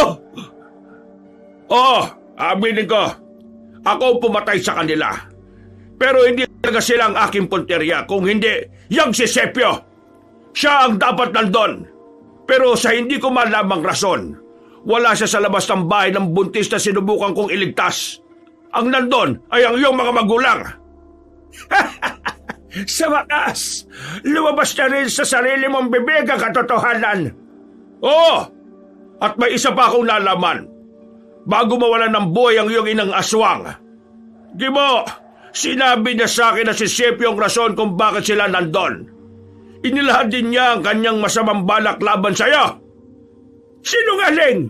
Hindi totoo sinasabi ng albularyong yan! Gurang Sepio, ang isang nilalang na mamamatay na ay wala nang dapat ipagsinungaling. Ngayon, magsabi ka sa akin ng totoo. Ikaw ba ang tunay na rason kung bakit namatay ang ama't ina ko? At mas naniniwala ka dyan sa albularyo. Pagkatapos nating magpatayan, papatayin din niya ang matitira sa ating dalawa. Huwag mong ibahin ang usapan. Sagutin mo ko. Ikaw ba ang may pakana ng lahat ng ito? At kung sabihin ko ako May magagawa ka ba? Ikaw na ang huling lahi ng iyong angkan, Gibo. Ikaw, kapag namatay ka, tuluyan ko nang makukuha ang pinakamataas na ranggo sa ating uri. Ayup ka. Ikaw pala talaga may pakana ng lahat ng ito. Kaya ako naghirap. Ngayon, pagbabayaran mo ang ginawa mong kasalanan. Napansin ni Kamijong na mas naging agresibo si Gimo. Kaya bahagya siyang napangiti. Lalo ring naging mainit ang labanan ng dalawang aswang. At nakita pa ng albularyo na nasusugatan na silang pareho. Habang nasa ganoong sitwasyon, nakita ni Kamijong na nadidihado na ang binatang aswang. Hahakbang sana siya para tulungan ito pero... Kamijong, umalis na po kayo rito. Pabayaan niyo na ako. Kaya kong talunin ng aswang na ito. Hindi, Gibo. Pabayaan mong tulungan kita. Pambawi ko na rin dahil sa ginawa ko. Hindi ko sinasadyang mapatay ang mga magulang mo. Tinawag lang talaga ako ng aking tungkulin bilang taga-protekta ng mga tao laban sa mga masasamang nilalang. Oo, naunawaan kita. Kaya sige na, umalis na po kayo rito at dalhin niyo si Elisa. Pakiusap po, ipagtanggol niyo ang anak namin, ang inyong magiging apo. Si Elisa, kung ganon, sige, ililigtas ko siya. Huwag mo kayaang matalo ka ng aswang na yan. Patayin mo ang sepyo na yan. Puro kayo daldalan. Kahit saan lupalop ka pa magtatago, Mijong. Mahanap kita. Kapag napatay ko ang binatang ito, kayo ang susunod ko. Ang apo mo lang ang matitirang buhay at pagdating ng panahon, kukunin ko ang anak ko! Hindi mo siya anak. Hindi ako naniniwalang ikaw ang ama ng dinadala ni Elisa. Sige na po, Kamijong. Iligtas na ninyo ang mahal ko. Hindi na sumagot ang albularyo. Nagmadali siyang umalis para umuwi sa kanilang bahay. Nang nakalayo na siya sa kinaroroonan ng dalawang aswang na naglalaban, nakarinig siya ng mga paghiyaw. Kinutuban ng hindi maganda si Kamijong. Kaya mas lalo pa niyang binilisan ng kanyang paglalakad. Pagkarating niya sa kanilang bahay, agad niyang ginising si Elisa na nooy sobrang himbing ang pagkakatulog. Halika na, Elisa. Kailangan natin makaalis dito. Bakit po, Itay? Teka, nasan po si Gimo? Hindi na importante yon. Sa ngayon, ang mahalaga ay ang makaligtas ka at ang sanggol na nasa sinapupunan mo. Ano pong nangyari? Bakit hindi magandang nangyari? May hindi ba magandang nangyari kay Gimo? Saka ako na ipapaliwanag. Sa ngayon, kinakailangan nating iwan ang bahay na ito. Baka nasundan ako ng mga asong at mangalib kayo ng sanggol na nasa sinapupunan mo. Tara na, anak! Kahit na hindi alam ni Kamijong kung saan sila pupunta, mas pinili niyang umalis sila sa kanilang bahay. Sa paraang yun, masisiguro niyang ligtas ang dinadala ni Elisa. Pagkababa nila sa kanilang bahay, nagmadali siyang maglakad patungo sa patay na balon. Alam ng albularyo na mababaw lang yon, kaya naisipan niyang dun itago ang kanyang anak. Dahil luma na rin ang disenyo ng balon, hindi mahirapan ang sino mang bababa. Gawa ng may batong nagsisilbing hagdan doon. Hindi po kaya delikado para sa akin to, Itay? Mas delikado kung maabutan ka ng mga aswang. Kukunin nila ang sanggol na yan. Kukunin? Hindi nila papatayin? Tama ang narinig mo. Kukunin nila ang anak mo dahil... sige na, Elisa. Bumaba ka na muna sa balon. Sandali, aalalayan kita. Sige po, Itay. Hindi ako papayag na makuha nila ang anak ko. Nasaan na po pala si Gimo? Bakit wala siya rito? Nilabanan namin ang aswang at nakiusap siyang iligtas ka. Huwag ka mag-alala. Susunod siya rito pagkatapos siyang patayin yung aswang. Pero paano niya malalabanan na mabagsik na nilalang na yun? Wala siyang laban sa... Alam mo na kung anong sagot dyan. Pero huwag kang mangamba. Pagkatapos ng lahat na ito, gagamutin ko siya at nang maging normal na tao na siya. Inalalayan ni Kamijong si Elisa hanggang sa tuluyang makababa sa balon. Nung makapwesto na roon ang dalagang buntis, nagpasya ang albularyo na bumalik sa ibabaw para magbantay. Nung naroon na siya, iginala niya ang kanyang paningin sa paligid. Hinugot na rin niya ang kanyang itak para maihanda ang kanyang sarili sa kung anumang panganib na darating. Elisa! Ayos ka lang ba dyan? Ingat kayo dyan, ha? Sige, anak. Alam ko naman kung ano ang aking gagawin. Basta, huwag ka lang masyadong magingay at baka marinig tayo ng mga aswang. Sige po, Itay. Susubukan ko pag huwag makagawa ng ingay kahit pa na... Ay! Sobrang sakit ng tiyan ko. Parang manganganak na yata ako. Elisa, kumusta ang sitwasyon mo dyan? Sandali, bababa ko para tulungan ka. Parang manganganak na ako, Itay. Sandali, nandiyan na ako. Teka, Elisa, pigilan mo muna ang sarili mo huwag makagawa ng ingay. May mga asong na nandito. Baka mahulin nila tayo. Nagmatsyag si Kamidyong sa kanyang paligid para kumpirmahin kung tama ang kanyang hinala. Walang ano-ano, may nakita siyang mga nagbabagang mga mata na nakatitig sa kanilang pwesto. Para hindi siya madaling mapansin, minabuti ng albularyo na umusal ng dasal para sa tagabulag. Inusalan na rin niya si Elisa at tinipan ang loob ng balon para hindi rin sila madaling mapansin ng mga nilalang na naroon. Nandito na sila, Elisa. Kumalma ka lang dyan. Ako ang bahala sa'yo. Hindi ka nila madaling makikita. Mag-ingat po kayo, Itay. Ipagdarasal ko po kayo. Ay! Isip mo muna. Pero kung pumutok lang ang panubigan mo, tawagin mo ako kaagad. Baka hindi makaligtas ang bata kapag nahuli tayo. Opo, Itay. Basta huwag po kayo papayag na matalo ng mga aswang na yan, ha? Napatango na lang si Kamidyong sa sinabi ng kanyang anak. Nang mga panahong yun, muli niyang ibinaling ang kanyang pansin sa mga aswang. Napangiti na lang siya nang malamang hindi talaga siya napapansin ng mga ito. Nasa ganong sitwasyon ng albularyo nang makita niyang lumapit sa kasamahan nito si Gurang Sepio. Duguan ng nasabing aswang. Kaya nagkaroon ng kutob si Kamidyong na baka may kung ano nang nangyari kay Gimo. Nakaramdam siya ng galit sa nasabing nilalang dahil sa panggugulo nito sa kanilang tahimik na buhay. Para hindi maginala ang mga aswang na nasa loob ng balon si Elisa, lumapit si Kamidyong sa kanyang pwesto kung saan nakalihi sa kinaroroonan ng kanyang anak. Sepio, ako ba hinahanap mo? Nandito ako! Nandiyan ka pala, Duwag! Bakit ka tumakasa? Para iligtas ang anak mo? Wala akong pakialam sa inyo. Ang gusto ko lang na makuha ay ang aking bunga. Ang susunod na mamumulok sa mga aswang. Huwag kang mangarap ng gising. Hindi mo anak ang nasa sinapupunan ni Elisa. At kung anak mo man yan, hindi ko pa rin siya ibibigay sa iyo. Kung kinakailangan patayin ko kayo para lang makuha ang dapat na sa akin, gagawin ka. Pwes, magkamatayan ako magkakamatayan.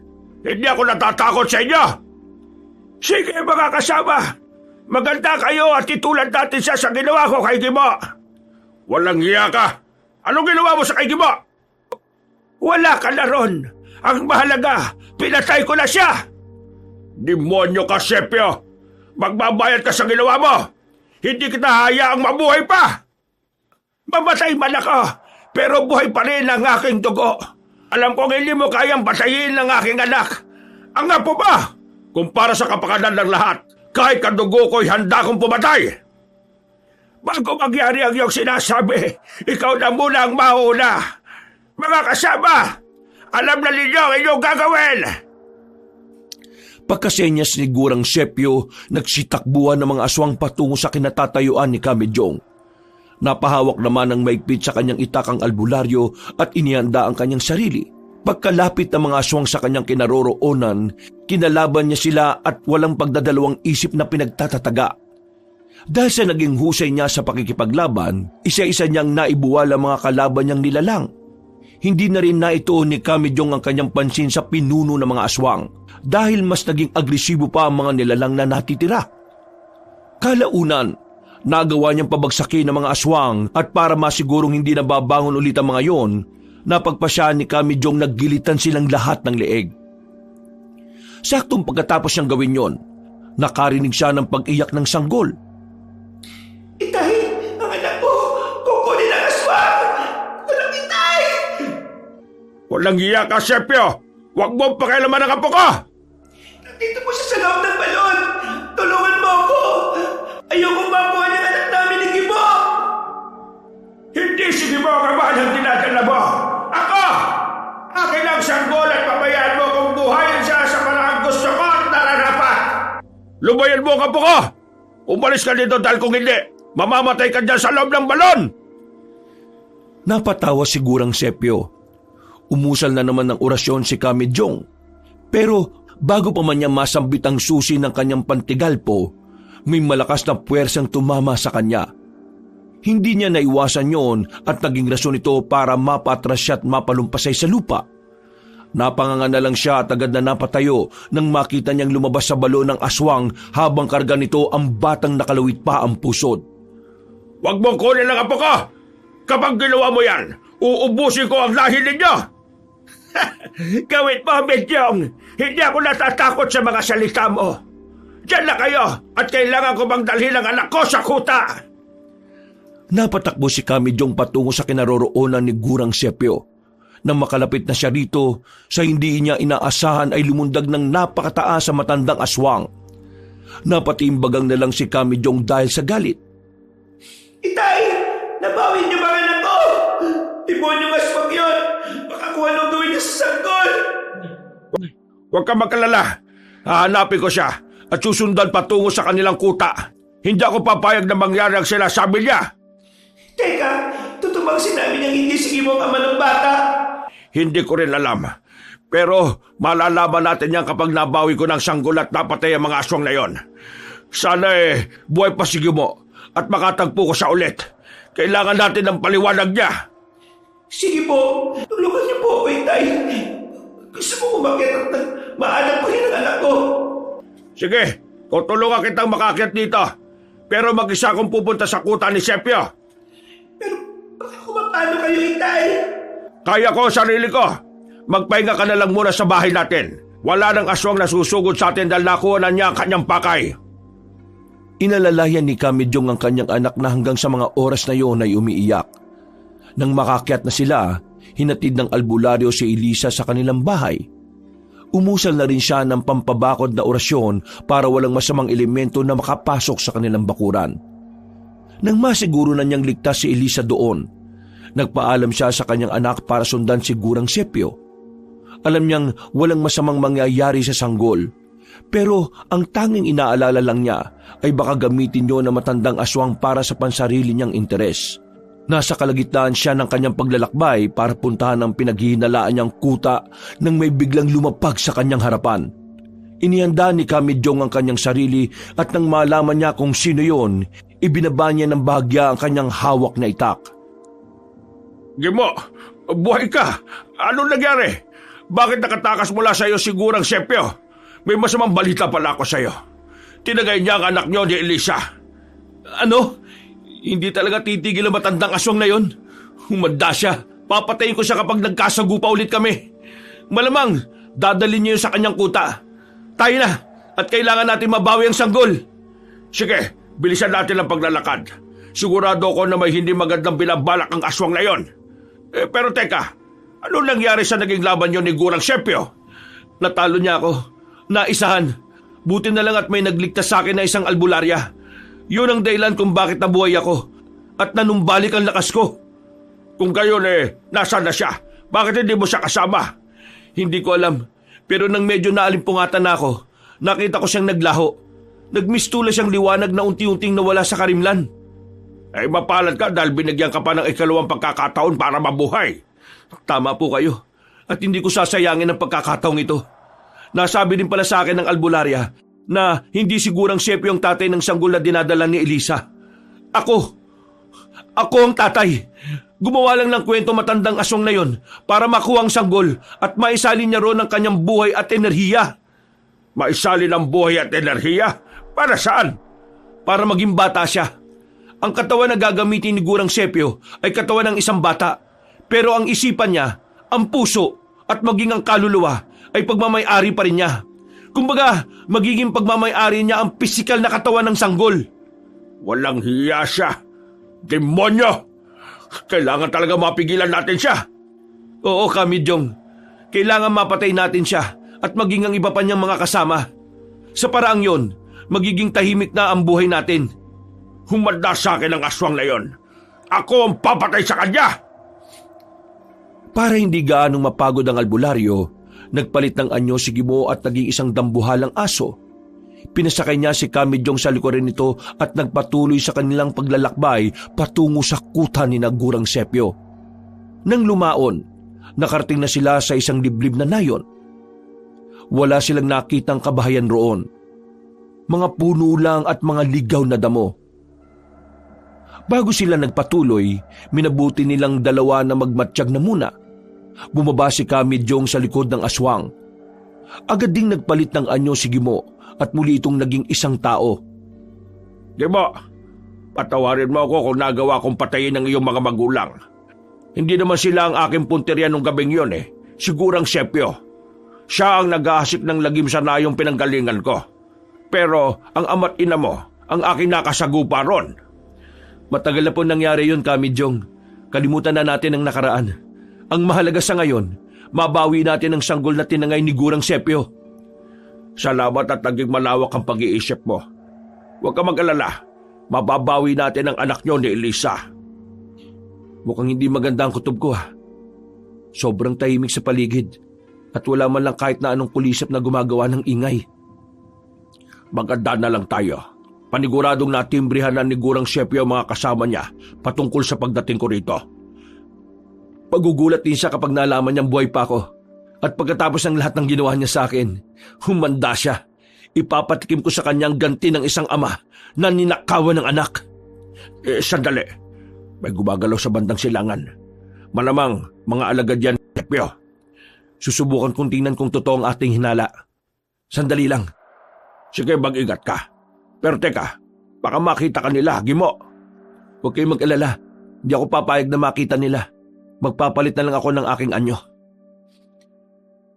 Napatango na lang si Kamijong sa sinabi ng binata. Nang makaalis na si Gimo, nagsimula na rin maglakad ang albularyo para alamin kung may iba pang aswang na naroon. Sa kabila ng mga nangyayari, nagpigil na lang siya ng kanyang tawa nang marinig niya ang paghuni ng tuko. Alam niya kagagawan yun ni Gimo. Kaya inalam niya kung saan ito naroroon. Susundan na sana niya ang binatang aswang nang bigla siyang makarinig ng kaluskos na papalapit sa kanya. Napahawak na lang ng maigpit si Kamijong sa kanyang itak nang makita niya ang 6 na mga pares ng nagbabagang mga mata. Sumugod ang mga ito sa kanya, kaya minabuti niyang labanan ng 3 aswang. Ginawa niyang mabilis at tahimik ang pakikipaglaban sa kanila hanggang sa napabagsak niya ang mga ito. Noon din, may narinig siyang pag-angil sa hindi kalayuan. Naisip niyang baka si Gimo yun at nahihirapan sa mga kalaban niya. Kaya tumakbo na si Kamijong para puntahan ang binata. Gimo, huwag ka magpapatalo sa 5 yan. Alalahanin mo ang pakay natin sa lugar na ito. Huwag kayong mag-alala. Kaya kong labanan ng latang ito. Mas nag-ibayon na rin ang lakas ko. Mahusay, Gimo. Sige, yan nga. Kagatin mo sila at mali na kanilang mga leeg. Yan ang nararapat sa mga aswang na yan. Pagbabayaran ng pinuno niyo ang ginawa niya sa anak namin ni Elisa. Noong maubos na ni Gimo ang mga aswang na nandun, nagpasya silang umalis sa nasabing lugar. Nagpatuloy sila hanggang sa matanaw na nila ang maliit na nayon kung saan nagkukuta ang mga aswang. Alam ni Kamijong na nandun si Gurang Sepyo, kaya nanigurado silang hindi sila mahuhuli ng mga alagad nito. Kung ang mga magulang ko pa rin ang namumuno, sigurado kong hindi magiging ganito kasama ang mga aswang. Pero napakawais ni Gurang Sepyo. Pinatay niya ang lahat ng kapamilya ko. Hindi natin siya bibigyan ng pagkakataon mabuhay pa. Kung sino man sa atin na magkakaroon ng pagkakataon para patayin siya, gawin na kagad natin. Tama po kayo, Kamijong. Ang mga kagaya ni Gurang Sepyo ay hindi dapat kinakaawaan at binibigyan ng tsansang mabuhay ulit.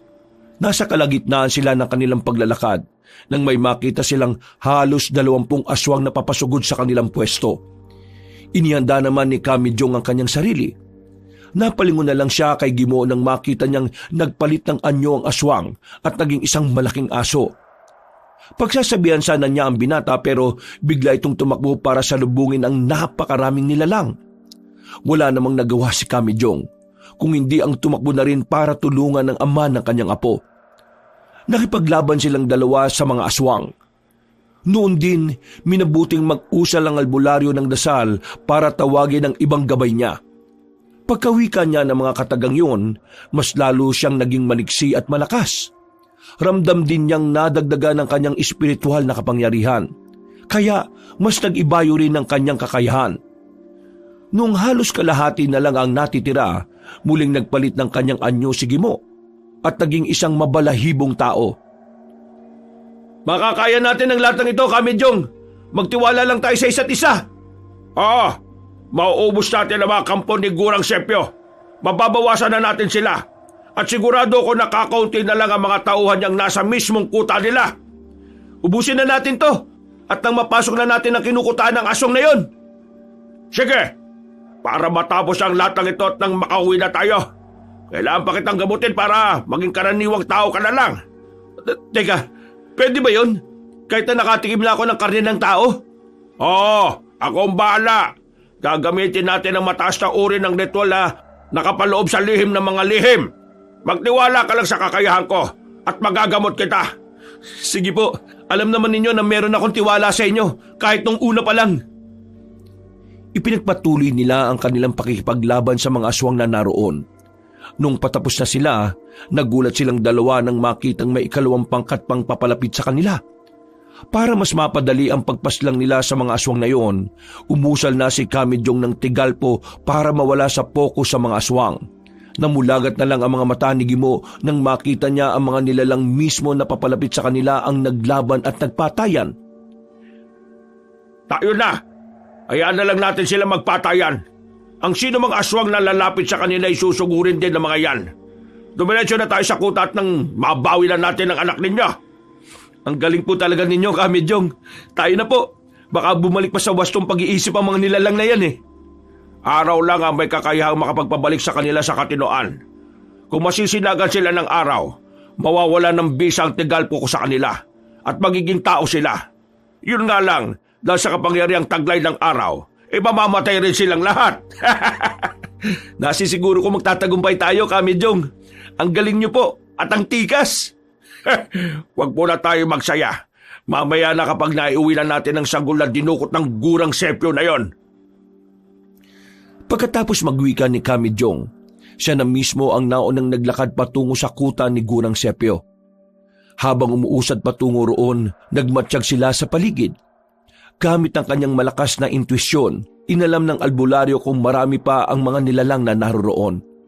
Nang maramdaman niyang kakaunti na lang, sinabi niya kay Gimo na bilisan nila ang kanilang pagpunta sa kuta. Noong nasa labas na sila nito, mukhang marami pa po ang aswang na naririyan sa loob ng kuta nila. Anong ibig mo sabihin? Paano nangyari yon? Gayong ramdam ko ng mahina ang enerhiya dyan sa mismong kuta nila. Yun ang hindi ko alam. Siguro may kung anong ginawa si Gurang Sepyo para hindi mo maramdaman ng ibang aswang na nasa loob. Aswang ako, kaya ramdam ko ang enerhiya nila. Mukhang tama ka nga, Gimo. Marahil, iniisip ng pinuno ng mga aswang na patay ka. At kung mag-isa lang akong susugod, iisipin kong wala siyang kasama dyan. Buti na lang talaga kasama kita. Kung hindi po, baka nakapasok na kayo sa patibong na inihanda niya. Ngayon, gugulatin natin sila. Sila mismo ang ating sisiluhin sa patibong na kanilang ginawa. Tayo na! Habang papasok sa kuta ni Gurang Sepyo, umusal ng orasyon para sa tagabulag si Kamidyong. Nag-orasyon din siya para kahit papaano ay magkaroon siya ng karagdagang kabal sa kanyang katawan. Saktong pagkapasok nila, pareho silang natigilan nang makita nila ang mga aswang na nakahanda para sa kanilang pagdating. Dahil may tagabulag sila, hindi sila napansin ng mga nilalang na naroon. Lalapitan ko ang mga aswang na yan at gigilitan.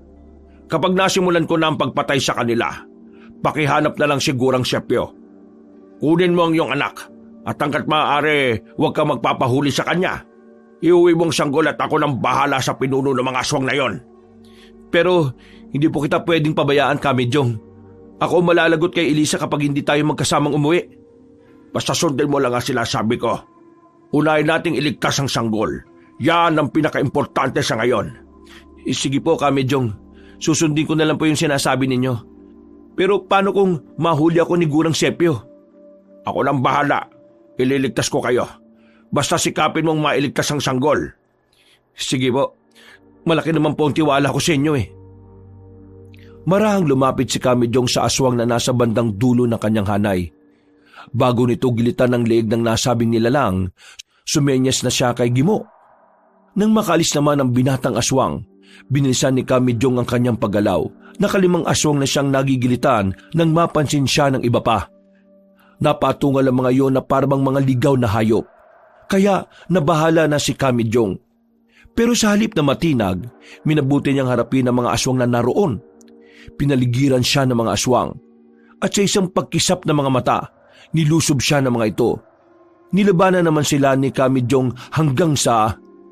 Sinasabi ko na nga ba pumunta ka rito para iligtas ang apo mo, Midyang. Huwag kang mag-alala. Aalaga ako siya at hindi niya kayo kailangan. Ikaw ang hindi namin kailangan. Alam ko na kung anong totoo at hindi ikaw ang tunay na ama ng sanggol na iniluwal ni Elisa. Hayop ka, Sepio. Magbabayad ka sa ginawa mo. Nasakutan na kita, pero ang talas pa rin ang dila mo. Ano akala mo? May magliligtas sa'yo rita? Wala na, sige mo, kaya mag-isa ka na lang. Kahit na mag-isa lang ako, hindi ako natatakot sa'yo. Kahit na ano pa ba na mangyari, babawi ko ang aking apo. Yan ay kung magagawa mo. Itinaas ni Gurang Sepio ang kanyang kaliwang kamay at napalunok na lang ng kanyang laway ang albularyo nang makita niya ang napakaraming aswang na papalapit sa kanyang pwesto. Nabahala siya na baka hindi niya kayanin ang mga ito. Ganun pa man, sinikap niyang maging kampante at isipin ang kahalagaan ng pagliligtas nila sa kanilang apo. Alam niyang kapag nagawa niyang libangin ang mga aswang na naroon, magiging madali para kay Gimo ang kunin ng sanggol na kinuha ni Gurang Sepio. Mga alagad! Kalabanin niyo at pahirapan ang albularyo ito. Huwag niyo siyang papatayin dahil ako ang kikitil sa buhay niya. Matapang ka lang dahil may mga kasama ka. Kung tayong dalawa maglalaban, masisiguro kong mamamatay ka lang ng wala sa oras. Napahalakak si Gurang Sepio at pinanood ng kanyang mga kauri habang inaatake si Kamijong. Napausal naman ang kanyang dasalang albularyo at ginamit niya ang espiritual na espada para maging madali para sa kanya ang pagpuksa sa mga nilalang na naroon. Kalaunan, isa-isa na niyang napapabagsak ang mga aswang. Nagalit naman si Gurang Sepio at pinilit ang iba pa niyang kasamahan na labanan ng albularyo. Nang makita ni Kamijong na medyo hirap na ang mga aswang dahil sa mga sugat na kanilang natamo, nagpasya siyang umusal ng orasyon para mawala sa katinoan ng mga iyon. Nakita ng pinuno ng mga aswang ang nangyari sa kanyang mga kasama at mas nanggalaiti siya nang makitang nagpapatayan na ang kanyang mga kasama. Hayop ka, Midyang! Anong ginawa mo sa mga alagad ko? Sila mismo ay naglalaban-laban! Iyan lang dapat sa kanila. Maya-maya lang ay mauubos sila at ikaw na lang ang matitira. Hindi ako papayag! Kung mapamatay ba ng aking mga kasamahan, isasama kita sa kanila! At sa palagay mo ba ipapayag ako? Wala ka magagawa. Hindi ka na makakatakas dito. Pagkatapos ng lahat ng ito, babalik ulit ako sa pagkabata. Magiging mas malakas ako at mas maliksi. Higit pa sa kakayahan ko ngayon. At lumabas din sa bibig mo. Plano mong gamitin ang aking apo para sa pansarili mong interes. Hindi ako papayag. Teka, ano nga ulit ang sinabi mo kay Gimo? Mas magiging malakas ang aswang kapag lalo itong tumatanda. Tama ang iyong narinig. Pero kung makakahanap ang isang aswang ng pagsasalinan ng kanyang kaluluwa, lalo siyang lalakas at hindi rin siya madaling paghihinalaan. At ang apo mo ang magiging instrumento riyan. Yan ay kung magagawa mo pa. Sa ngayon, paniguradong wala ng sanggol sa kung saan mo siya nilagay.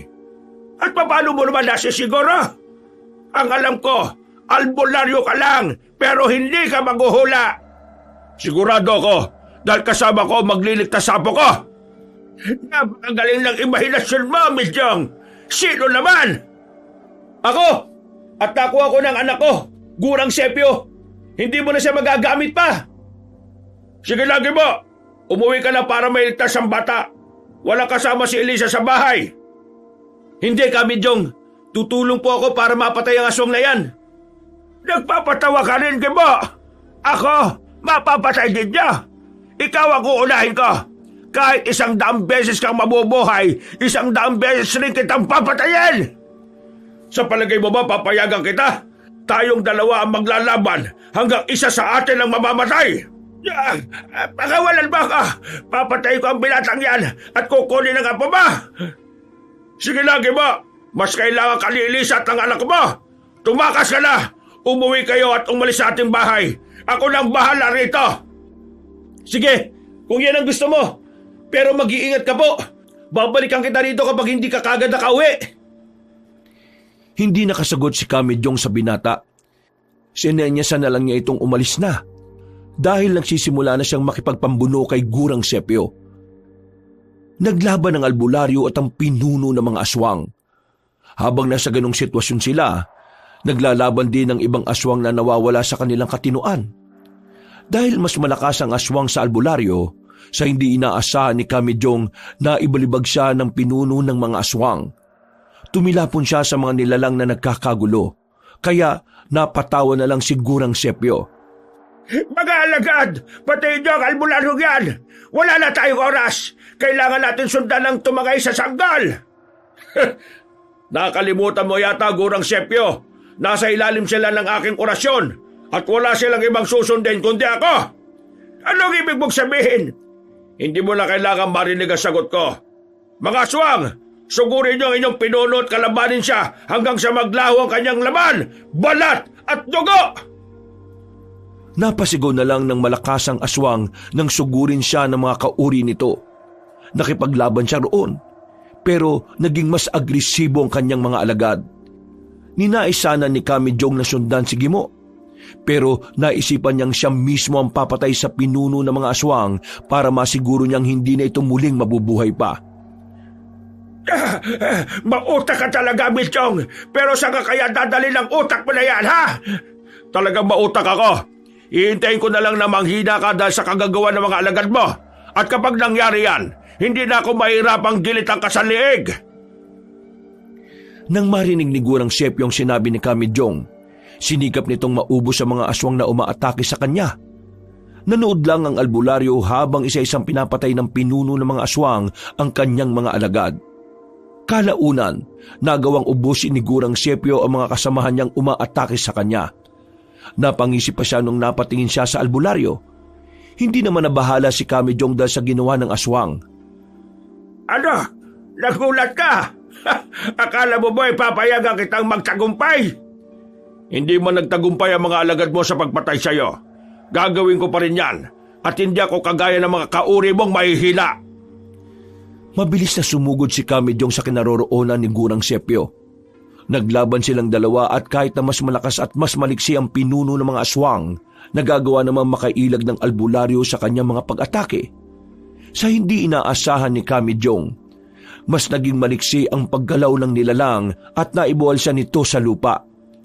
Babangon pa sana siya, pero biglaan siyang naibabawan ng aswang saka sinakal gamit ang kanyang kaliwang kamay. Ngayon, bubulagi ko na rin ang kanang mata mo. Tingnan natin kung ano pa makikita mo pagkatapos kong durugin yan. Kahit na wala na akong makita, ayos lang. Ang mahalaga, nagtagumpay kami sa pagligtas sa aking apo. Diyan ka nagkakamali. Hanggat tumihiga ko, hahanapin ko sila at kukunin ang anak ni Elisa. Tingnan na lang natin kung mabubuhay ka pa pagkatapos ng gabi ito. Sinubukan ng aswang na durugin ng kanang mata ni Kamijong. Sinikap naman ng albularyo na pigilan ng kamay ni Gurang Sepio. Pero dahil nasa ilalim siya nito, naging limitado ang kanyang paggalaw. Habang papalapit ang daliri ng aswang sa mata niya, nanginig ang mga kamay niya hanggang sa unti-unti nang natalo ni Gurang Sepio ang kanyang lakas. Napamura na lang si Kamijong nang bigla niyang maramdaman ang matulis na kuko ng pinuno ng mga aswang. Bago pa man tuluyang tumarak sa kanyang kanang mata ang kuko ng nilalang, nagtaka siya kung bakit bigla na lang itong napaungol at natigilan. Iginala ng albularyo ang kanyang paningin hanggang sa may makita siyang nagbabagang mga mata sa hindi kalayuan. Walang iya ka! Pasalamat ka at may kakampi kang dumating. Kung wala, baka nangangapa ka na ngayon sa dilim. Talagang malas ka lang. Ngayon, wala nang magiging sagabal sa masayang pamumuhay ng aking anak at ng kanyang asawa. Hindi kayo magiging masaya ng tuluyan. Darating ang panahon at isang kalahi ko ang papatay sa inyong lahat. Hintay ko yan. Sa ngayon, ikaw muna ang aking papatayin! Itinulak ni Kamidyong ang aswang. Nang mapalumpasay ang nilalang, bumangon siya at kinuha ang kanyang itak.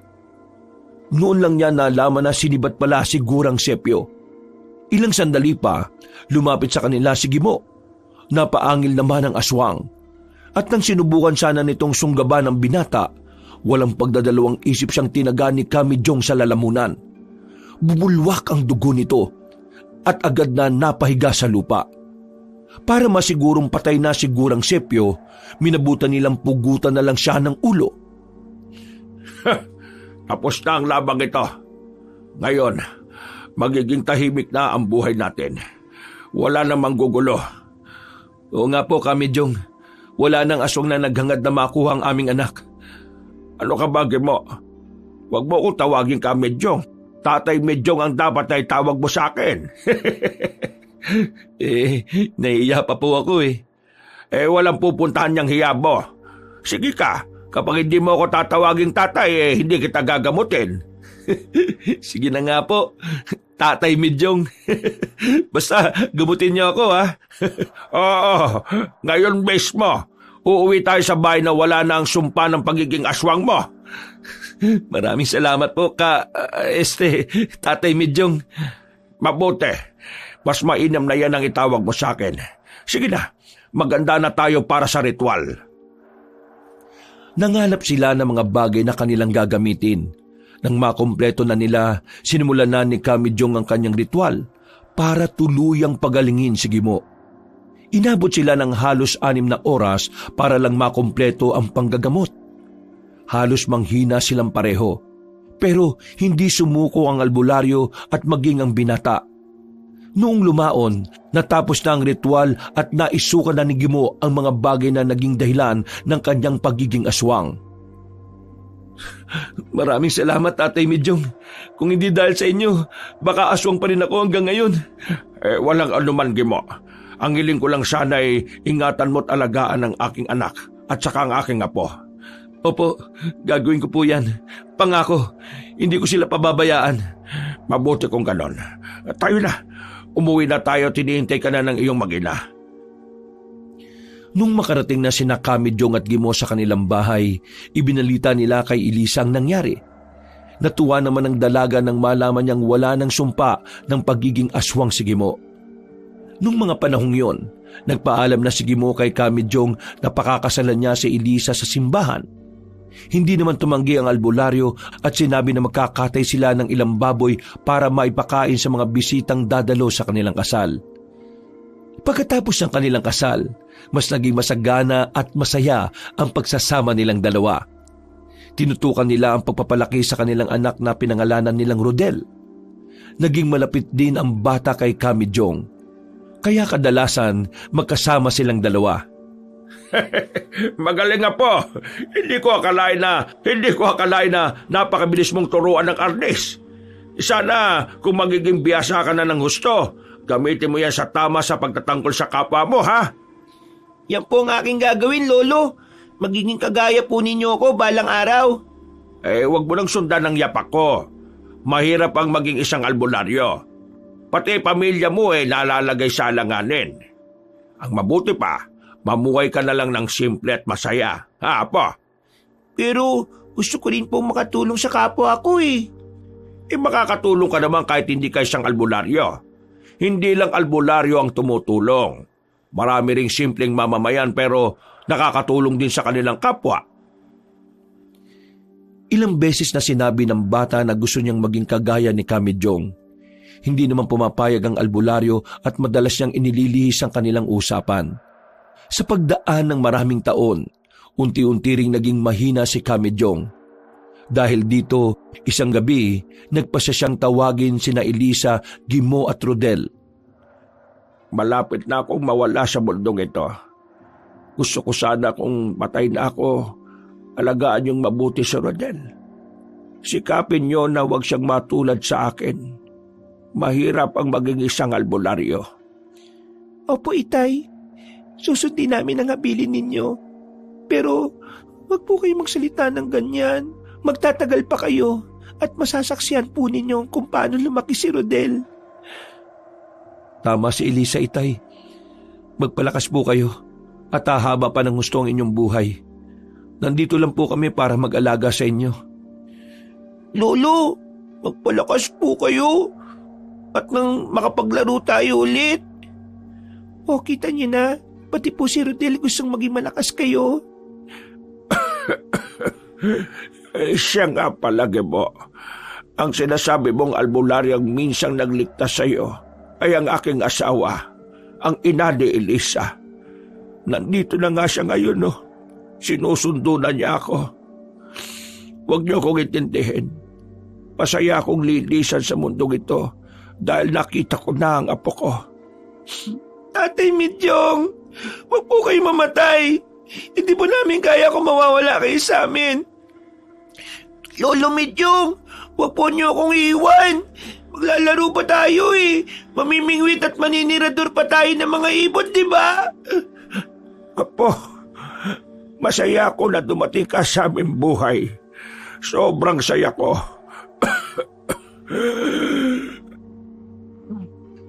Napayak na lang silang tatlo nang makita nila kung paano malagutan ng hininga ang albularyo. Gayunpaman, mas pinili nilang sundin ang kagustuhan ni Kamidyong. Maging si Rodel ay nangako na rin sa bangkay ng kanyang lolo na hindi siya magiging isang albularyo. Sa pagdaan ng maraming taon, mas lalo pang naging matiwasay ang buhay ni na Elisa. Hindi na nila itinapon ang mga kagamitan ni Kamidyong dahil alam nilang yun na lang ang natitirang alaala ng kanyang ama. Ginabayan na rin nila si Rodel para hindi niya subuking pasukin ang mundo ng pag-iespiritual. Nang sa gayon ay hindi niya masundan ang naging kapalaran ni Kamidyong. Wakas.